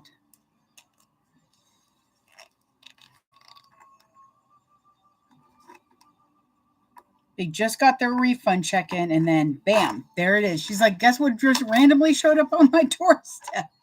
I'm like, cool. Means I didn't have to remake it. So much I could believe. She's the same girl I fell in love with long ago. Trying to keep the zipper out of the seams.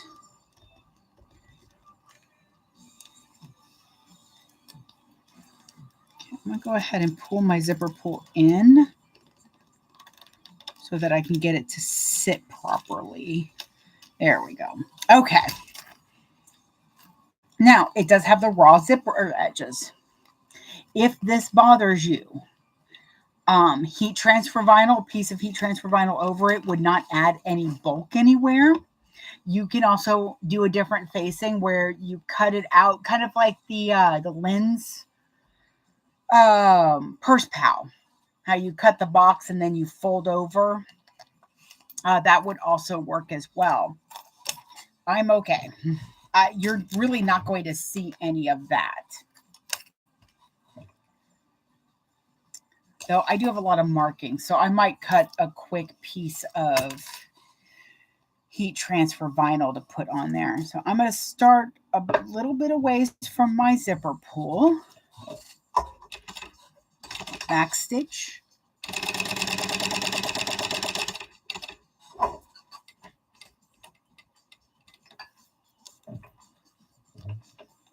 It's good vibration. Nope, this is temptation. Okay.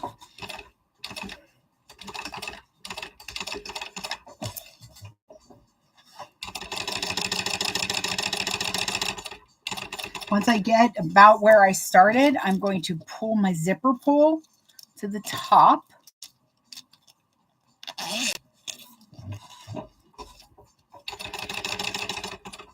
Yeah? You done?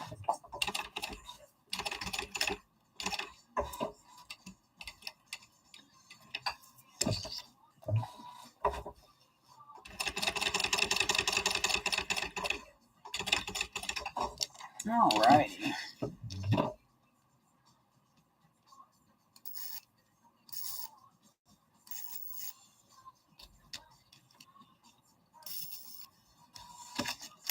Oops.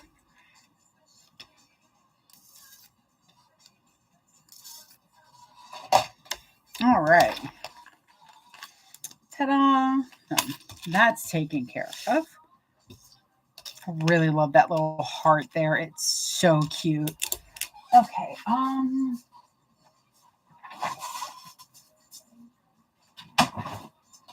Nope. Hold for one moment.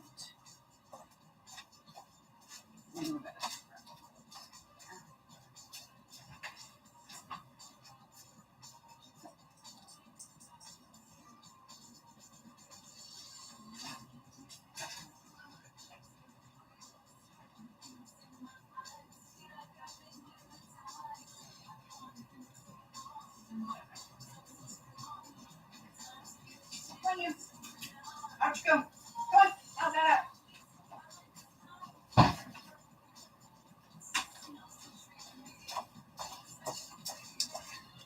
So I have just realized, by the way, that I think we're supposed to use the facing to attach the lining. Nope. But I still messed that up. Okay, so here we go. Go away. All right. So it is pick stitches time because I did slightly mess up. I read the recipe. I read the pattern last night and I watched the video and I already knew I wasn't going to do the facing, but I forgot how the lining was going to go in. So good news is I know I'll be able to stitch right into the holes. I'm not too worried about that. I was like, wait a minute, how do I attach the lining? Which is why I really don't have to. That's why I didn't worry about cutting out a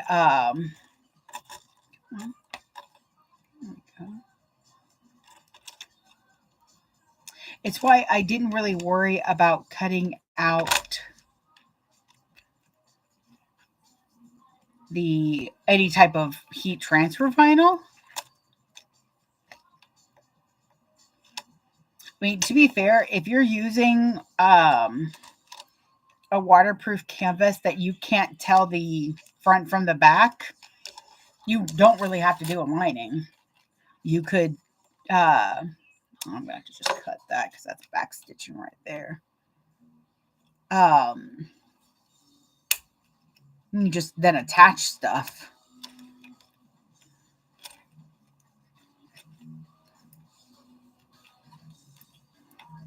So I'm just kind of carefully picking out the stitches because if you carefully pick them out, the holes aren't as bad usually. But I also know that I'll be able to sew in between these.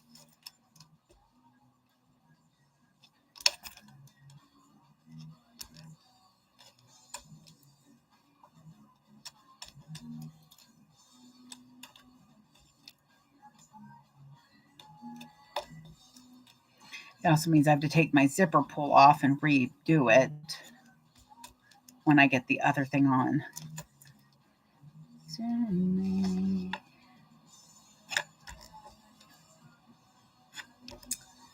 We'll get it done. It's just going to take me a moment.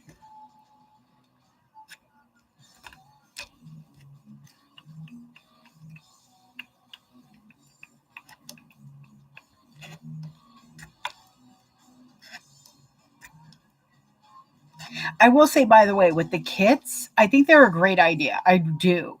Because then you're not having to worry about really any like hard, especially the bee making ones. You don't have to worry about the hardware. Everything's just like right there included. So if you want something that once a month, you don't have to put like any thought process in to it. All you have to do is make the bag. I definitely think those are a good idea. What are you doing?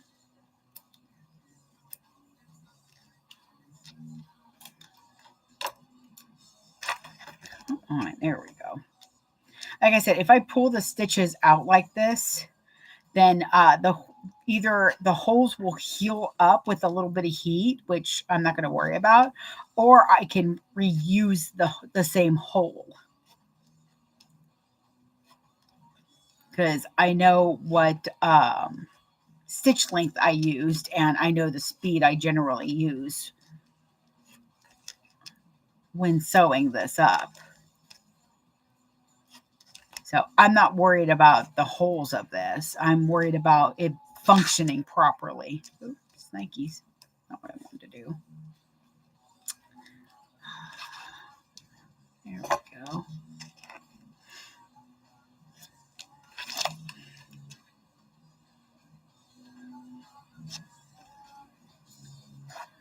Almost done. Oh.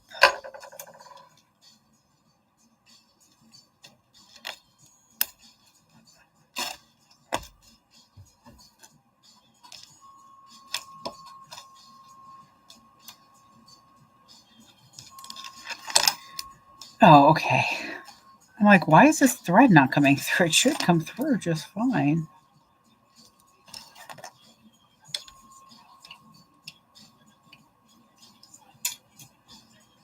All right. Just a little bit more. Come on.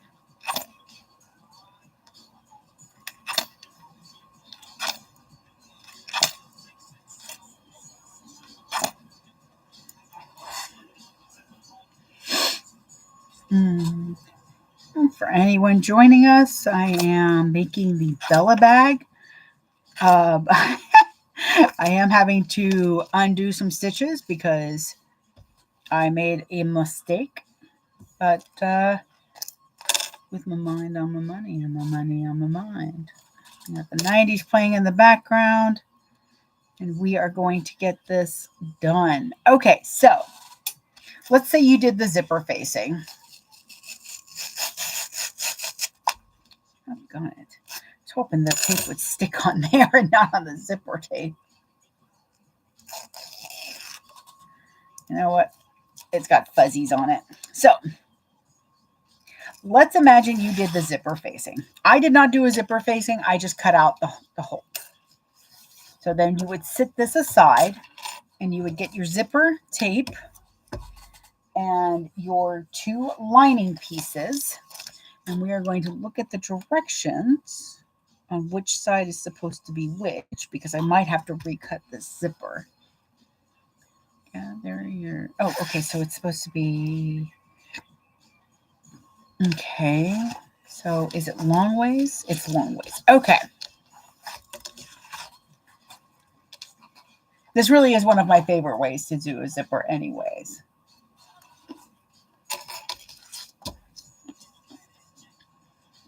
So your shorter end is going to be on top so that the rest is long. Where I wrote, don't be a loser, baby.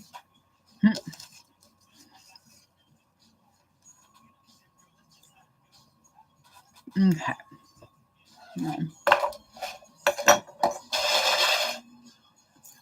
So with your fabric face up and your zipper also face up, I do 1/4 of an inch, which is what she has you do.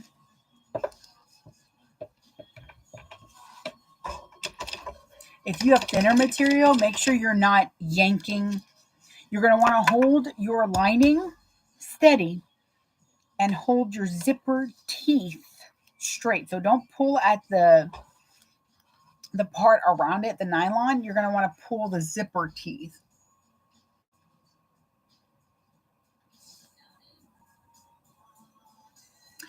Yes, this is definitely my preferred method of doing zippers, especially with the overlay. I thought about doing an overlay, but I'm like, if I'm already putting vinyl there, it seems silly to put the extra vinyl. Okay. Boom, boom, boom. I get knocked down. Oh, it's the perfect song for this bed right now for me. Now don't take me down. I get knocked out. Okay, so we're going to flip it so that the lining is now wrong side up. Because I have a pretty thick waterproof canvas, I can just push down this lining and use my seam roller to make sure that it's nice and straight. There we go. But so that it stays, because we all know how waterproof canvas is, I'm going to go 1/8 of an inch from the zipper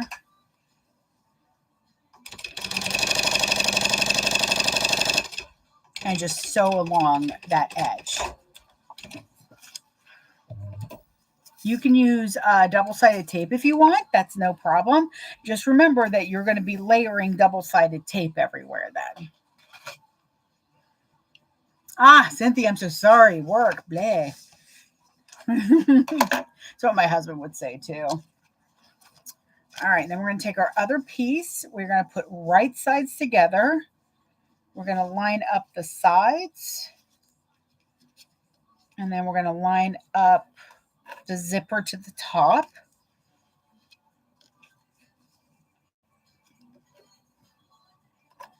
Just make sure it's nice and even. For a long time, I didn't clip my zipper tape down, but I've noticed that it tends to get a little wavy if I don't. What are you doing? Sorry, there we go. Threads were being weird. So what you want to do is definitely at the beginning of your zipper tape is push the teeth in a little bit so that they line up nicely. Otherwise, that's going to make your zipper tape kind of do this. Nobody likes doing this. And then again, I'm going at 1/4 of an inch. Once more with the back end as well. I'm going to push the tape. I'll show you.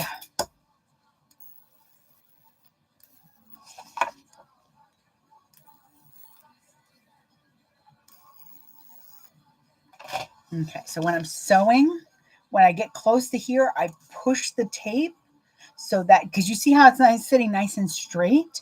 It's because I push with my nail it over, because normally what it's doing is this. And you want to straighten it out. Okay, so now I'm going to open this up.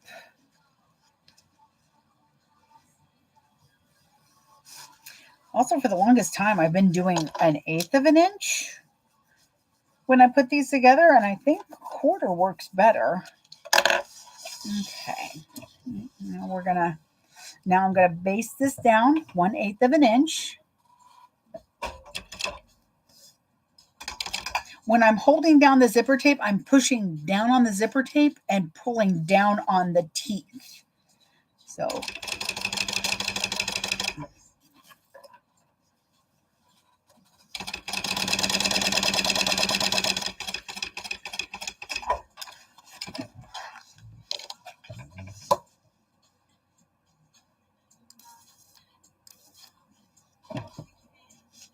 all right. Now we can put the tape back on this side and I can see how well I can do those getting those same holes.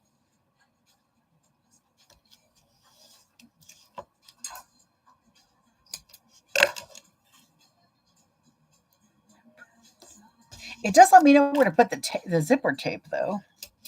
What I'm also going to do is put my stupid zipper pull on so I don't forget. We all know it was about to happen. All right, I'll see you later, Bo. You have a good day. All right, so I'm going to put our zipper pull on our little helper. I'm going to find which teeth.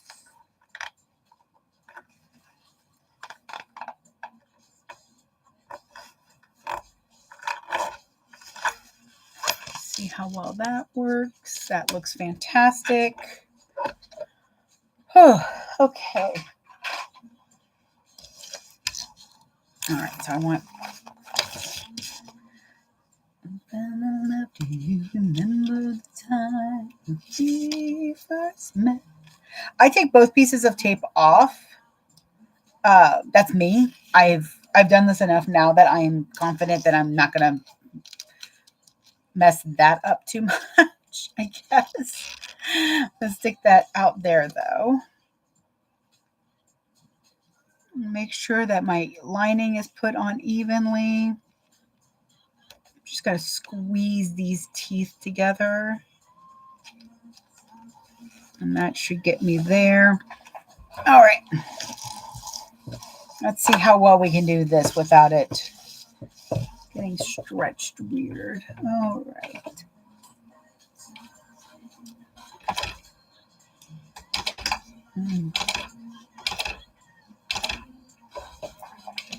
Okay, so what I'm going to do is, now that I've done a couple of stitches, I'm going to make sure that I put it right there in the hole that I previously made.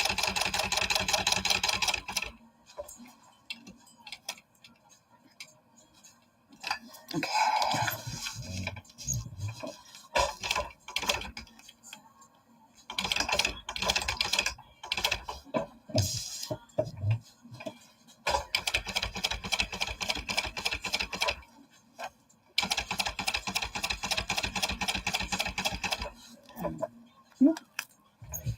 My zipper pull kind of stuck to the tape a little bit. All right, so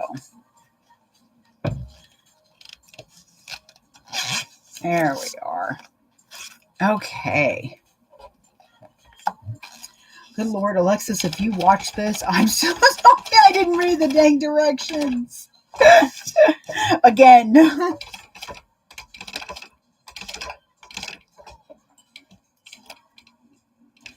Okay.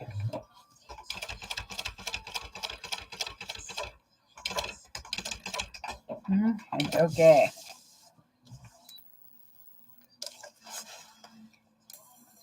Inside I find nothing but faith in nothing. Alrighty. I'm gonna see if I can pull these to the back. And then I will burn, burn like a wicker cabinet, soft white and oh so frail. Alrighty. Boom, boom, boom, boom.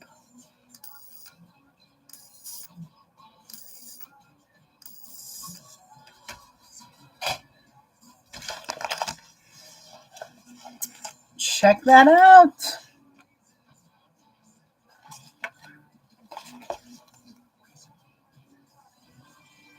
Well, hot dog. Hot dog. And then see, when you look in the side, boop, no zipper. Okay. On to the next step, because we're going to go step by step now. All right. Sort of. I'm going to go step by step. Here we are. Okay, I like to sew these in 2 steps. Start at the bottom right corner and sew along the... Okay, so I see what she's talking about. Sew at 5/8 of an inch. Okay, I see what she's talking about, because she likes to have a nice even...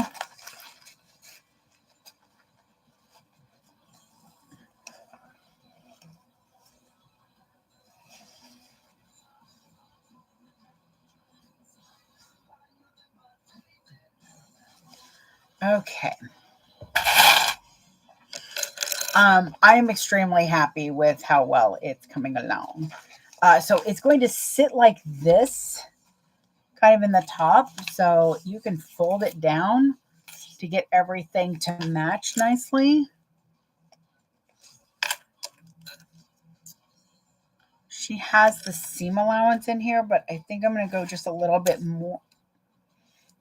That was weird. My ear popped. I kind of do like the idea she has, though. So what she does is she sews along the bottom corner and then goes up and then comes over here and sews that up. This way it's not askewed.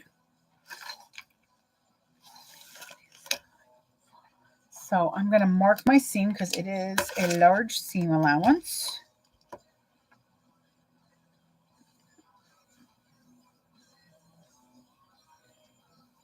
There's what I want.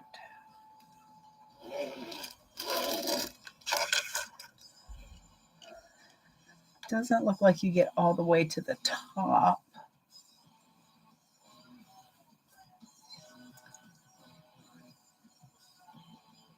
No, okay, that's what I thought. Kind of get up to the top. Rendezvous, then I'm through with you. Okay, there's one side. I think if you clip it, you're fine. It's just easier. I know it's easier to end going towards the top. Oh, okay. Come on.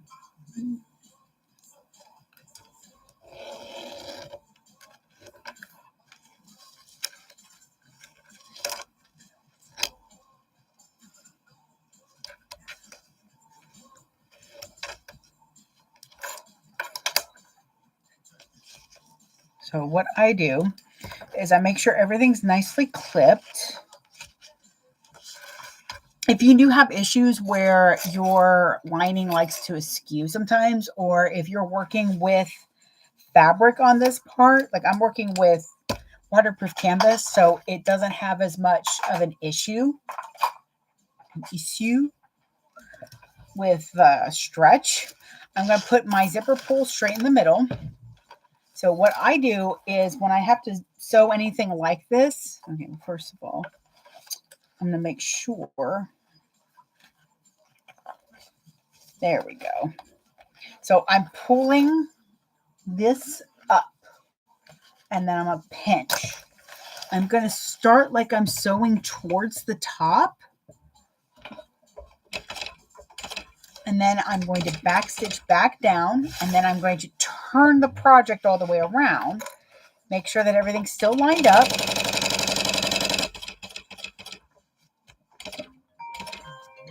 I'm going to tell who's ever calling me to go away.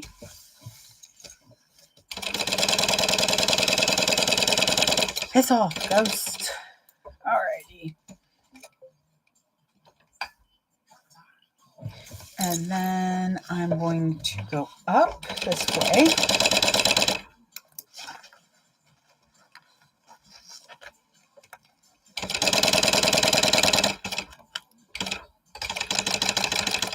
All right. I think that worked out nicely.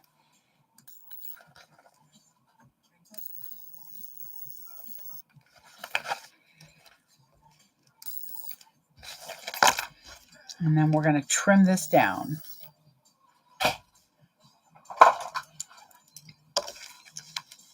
Okay, so I'm going to go right here under a few stitches.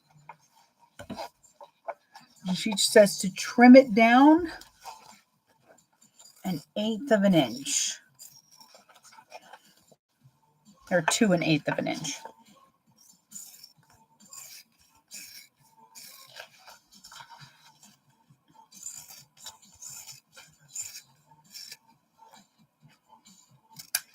All right, that goes into the scrap bin for plushy stuffing. And now we have, now if you've done the Monica, she has one where there's a bit of a divider pocket in it as well. Then this will be familiar. There's the word. Okay, but ta-da! So that's what's going to hang in the middle of it. So you're going to have that zipper pocket here in the middle that you can go into. It's a nice size zipper pocket too. You got a cute little heart. Oh, I love that so much. Okay. Next step, because good Lord, we're still working. Now we need the exterior divider pocket pieces. That's these. I am going to need a quick net break. See, I feel like I can't say that without it sounding awful. But that's also just me.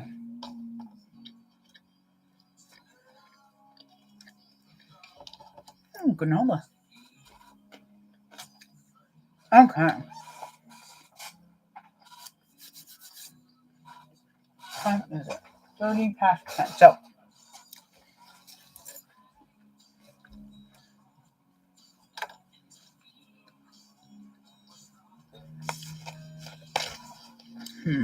I'm trying to decide which is how it. So what we're doing is we're clipping the exterior to the trim, right sides together. Yes. Okay. Oh, that's right. Now, normally you sew this at 3/8 of a seam allowance. However, I'm sewing at 1/4 of an inch because for some reason I saw the wrong number in when I went to cut it. Thankfully, I didn't have to recut it because all it is just a smaller seam allowance. So I'm going to be sewing mine at 1/4 instead of 3/8. And that will make up for the loss of size. There we go. Yay me! I'm using words.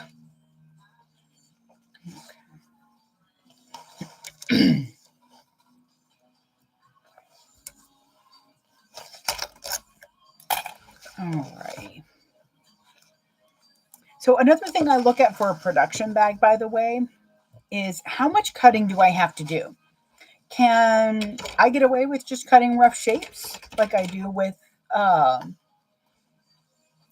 Erica and that and any bound bag? Or am I going to have to cut out a lot of lining pieces? This one is a very shaped one, but it's a very stylized bag. So it's one I might think of doing for the carpet royalty at least. It's definitely one that I want to do again. I can already tell that.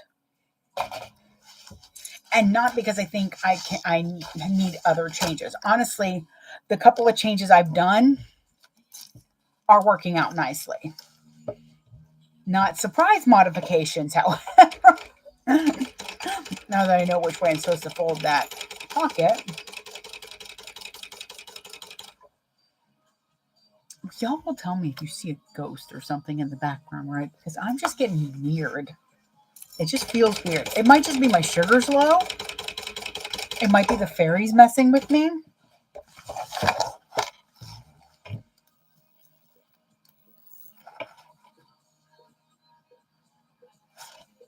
Please hold that thought. Tiamat?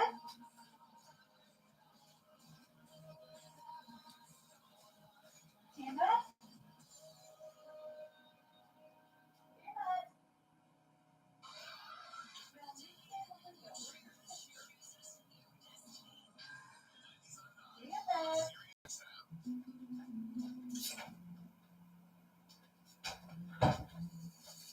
Tiamat? Are you okay? Did you get sick? Uh-huh. And what did you eat that you weren't supposed to? God. I know the sound of my cat getting sick, and it usually means that now I'm going to be finding little piles of just liquid until she horks up what she ate that she wasn't supposed to eat. Because she apparently likes to eat stuff she shouldn't sometimes. I mean, she gets it honestly from her mom. But she'll be okay. It's just I have to keep an eye on her now. Okay, now what do we do? So divider trim to divider pocket exterior. Done.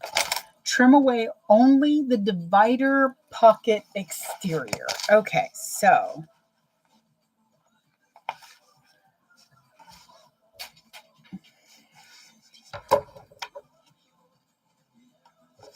now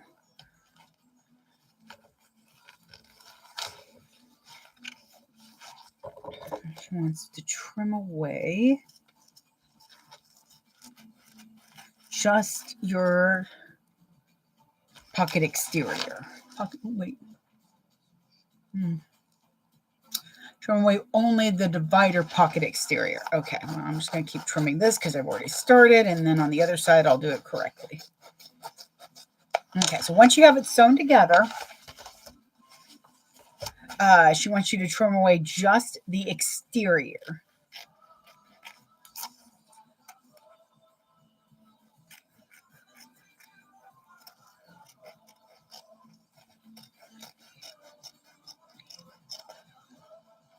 So I'm just being careful not to not to cut my threads. Okay. Usually it's the opposite, but this time it's this way. Okay.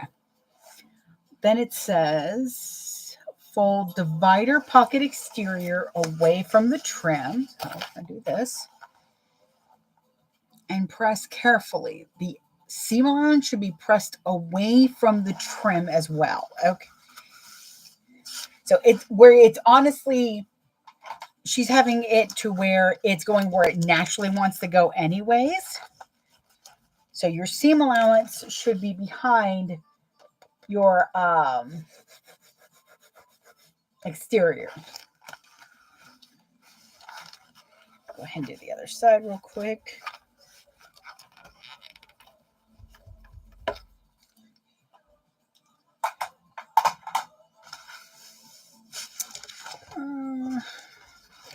And we'll see which one worked out better.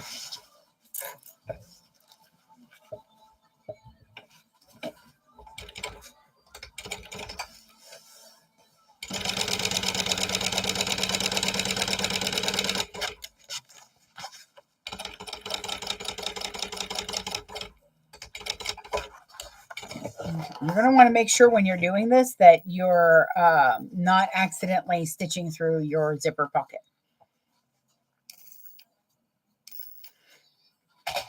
Okay, so just like that.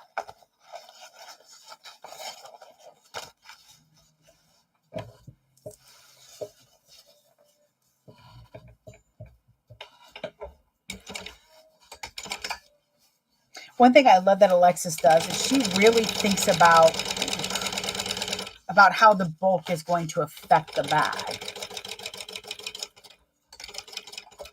Like where I have a feeling that when she does like a couple of them, she tries to she really thinks about where can I cut bulk down? Where can we make it to where it's not, 500 seams in one area? Doing the zipper pocket this way in here is definitely a good way to do that. Okay, so now we have that taken care of. So the exterior is, honestly, it was same on both sides for me. So I would go with cutting down the thicker one, in my opinion, but that's just me. Okay, so we've got that done. Trim away the 4 corners of the divider trim.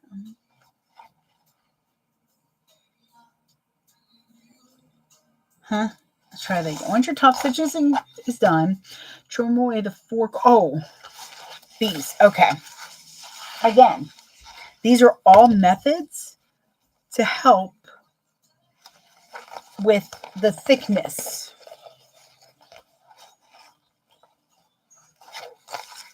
So what she means is you pull this apart and you're going to take the corner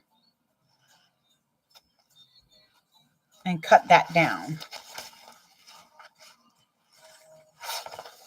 And in all honesty, it's easier with the side that you cut down the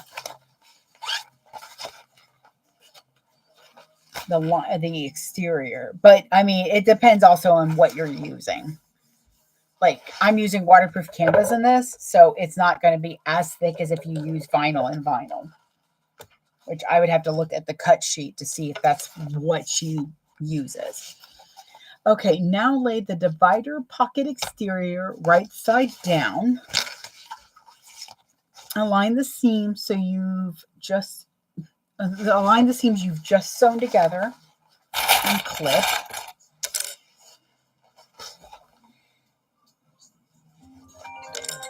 Madre de Dios.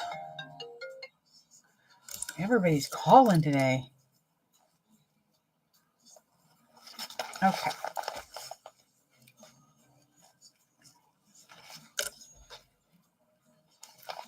All right. So I've done that. Bottom curves should line up and meet. Ish. But that's my cutting that did that. Okay, hang on.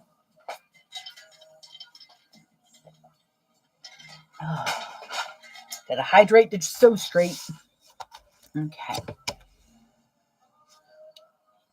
Now position the grid ruler at a certain measurement from the bottom and make a mark on each side. Okay. What are you doing now? Leave your sister alone. She doesn't feel good. Okay. Okay, so I did that. At the bottom of the curve.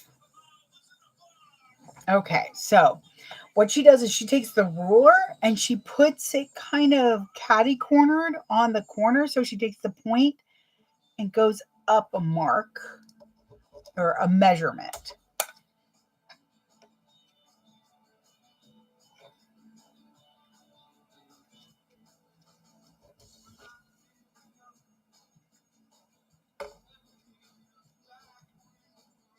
Okay, so right there. Okay, so I have a higher mark and then a lower mark here on the curve.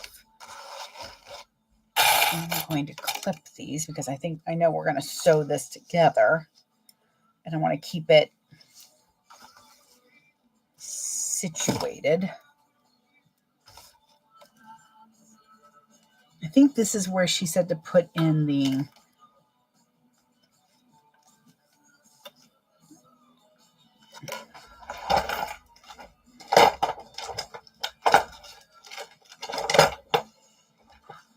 if you like using woven labels, I highly recommend having the little sewing blurb cloudy thingy. Cloudy thingy. Okay.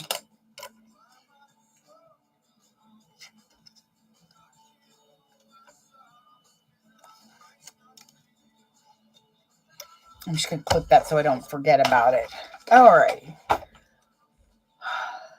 So we are supposed to sew. Connect. Wait. All right.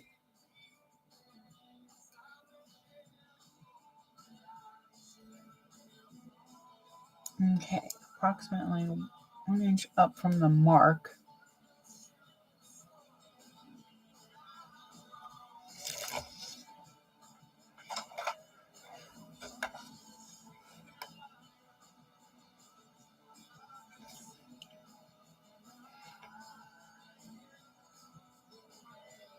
Oh, okay. I see. Sorry. I'm just glad that there's some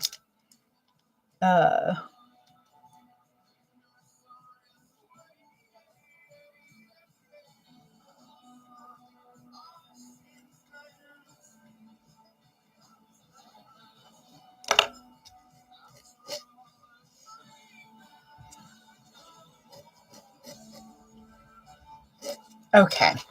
She's got you doing some marks to kind of help you get the curved shape that you want.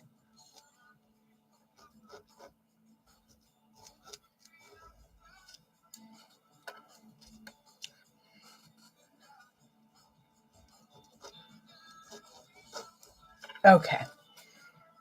Connect the marks into a curved line. I've done that. Then sew on the line or repeat for the opposite corners. I tend to do everything at the same time. All righty. So I'm going to start here. Back stitch really nicely. Oh, pulled a Lauren because she did the same thing. Okay.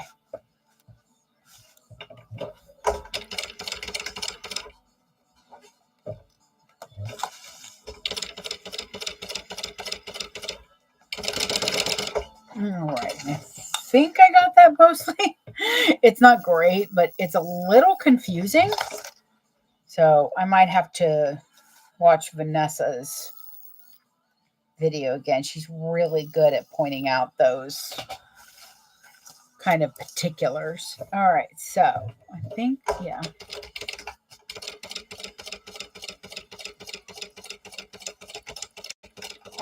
Okay, I think going from the bottom to the top helps a lot. So I would do it on opposite ends so that you're sewing from the bottom to the top.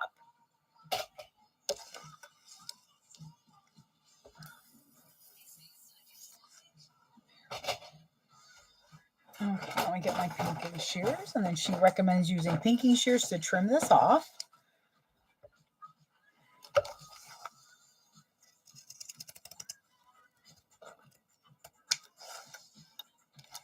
Which is why, yeah, I'm not going to need that right there. I think she does tell you where to put, if you're wanting to put a, yeah, see, I think this side where I sewed up felt better than when I sewed down. Okay, then she says to trim the seam allowance. We've done that. And then to turn your pocket right side out and poke out the curves that you just sewed.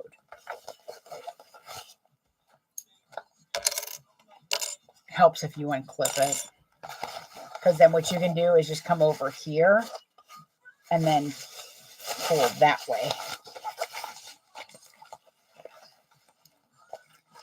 I think I'm going to clip down this zipper though. I just want it to be a little more out of the seam allowance.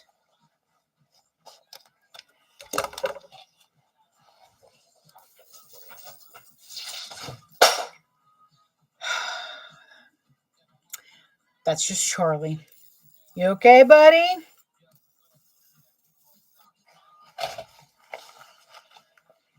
I'm going to take that silence as a yes.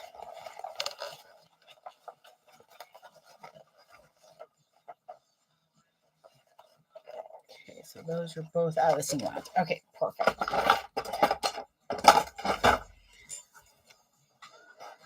Know what they want from me, it's like the more problems come across.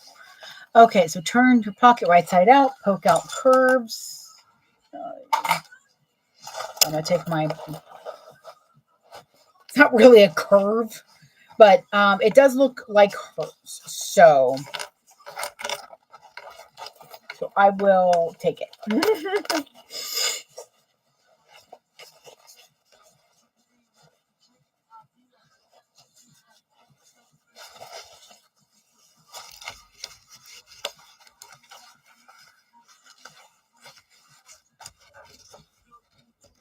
Okay.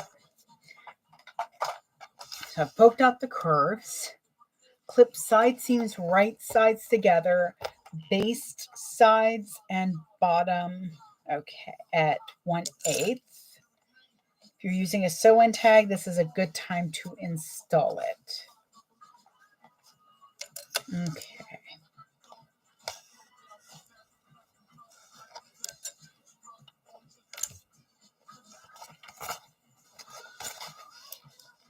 And I would clip going the same direction. It does usually help. Know what they want from me. It's like the more problems we come across, the more problems we see. Here we go. Even doing this live, I'm like, wait, what day is it? Okay, and then we're also basting the bottom together.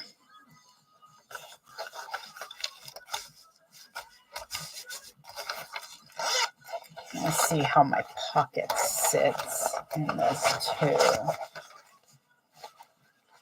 Oh, nice. Okay.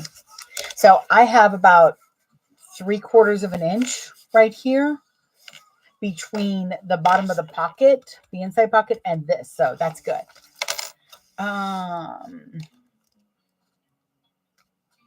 Yes, because that's going to get sewn in. So what I'm going to do, that's a good placement for it too. Because I know it's going to end up being a 3/8 seam allowance. I just want to make sure that it can be kind of flipped back and forth. Like, I don't know if the basting's going to catch it really, but that's okay. And we're not basting the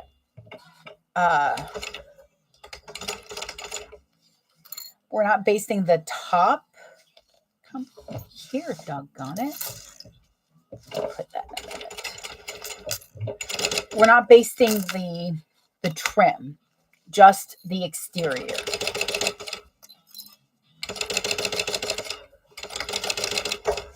Just in case you weren't sure. Okay.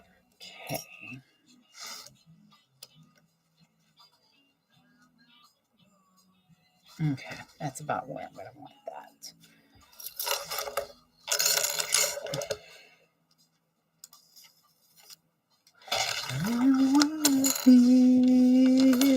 Like I did that day. Okay. And this is because these are going to be going into a seam. So it's easier to put that in if you're not having to worry about everything getting caught, because everything's stitched together.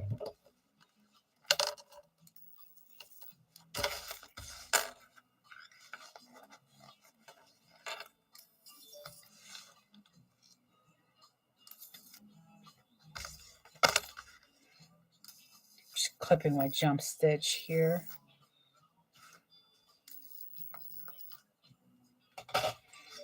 All right, so that is all set the way she has it. And this will be hanging out inside the bag. Alrighty, next.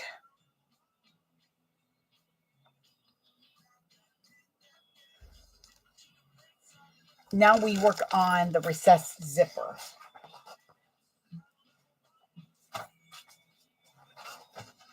But it is just about 11 o'clock. So it is lunchtime for me. There we go. And it looks like we're low on people count. So kind of want to get the panel done. But yeah, I'm also trying to get better about taking proper breaks. This is where I drew some blood. I could not get it. Now I'm marking my centers. These are not centers that are going to be used like much further than this. It's just so I know where to place my tape and then my zipper tape. I'm just going to make sure that they're actually even. Oh, and I've got to do other stuff. See, I'm starting to forget steps. So it is definitely time for me to get some lunch. So thank you for joining me. I hope everybody has fun. I will say all my goodbyes to everybody. So goodbye, Instagram. Goodbye, the tubes. And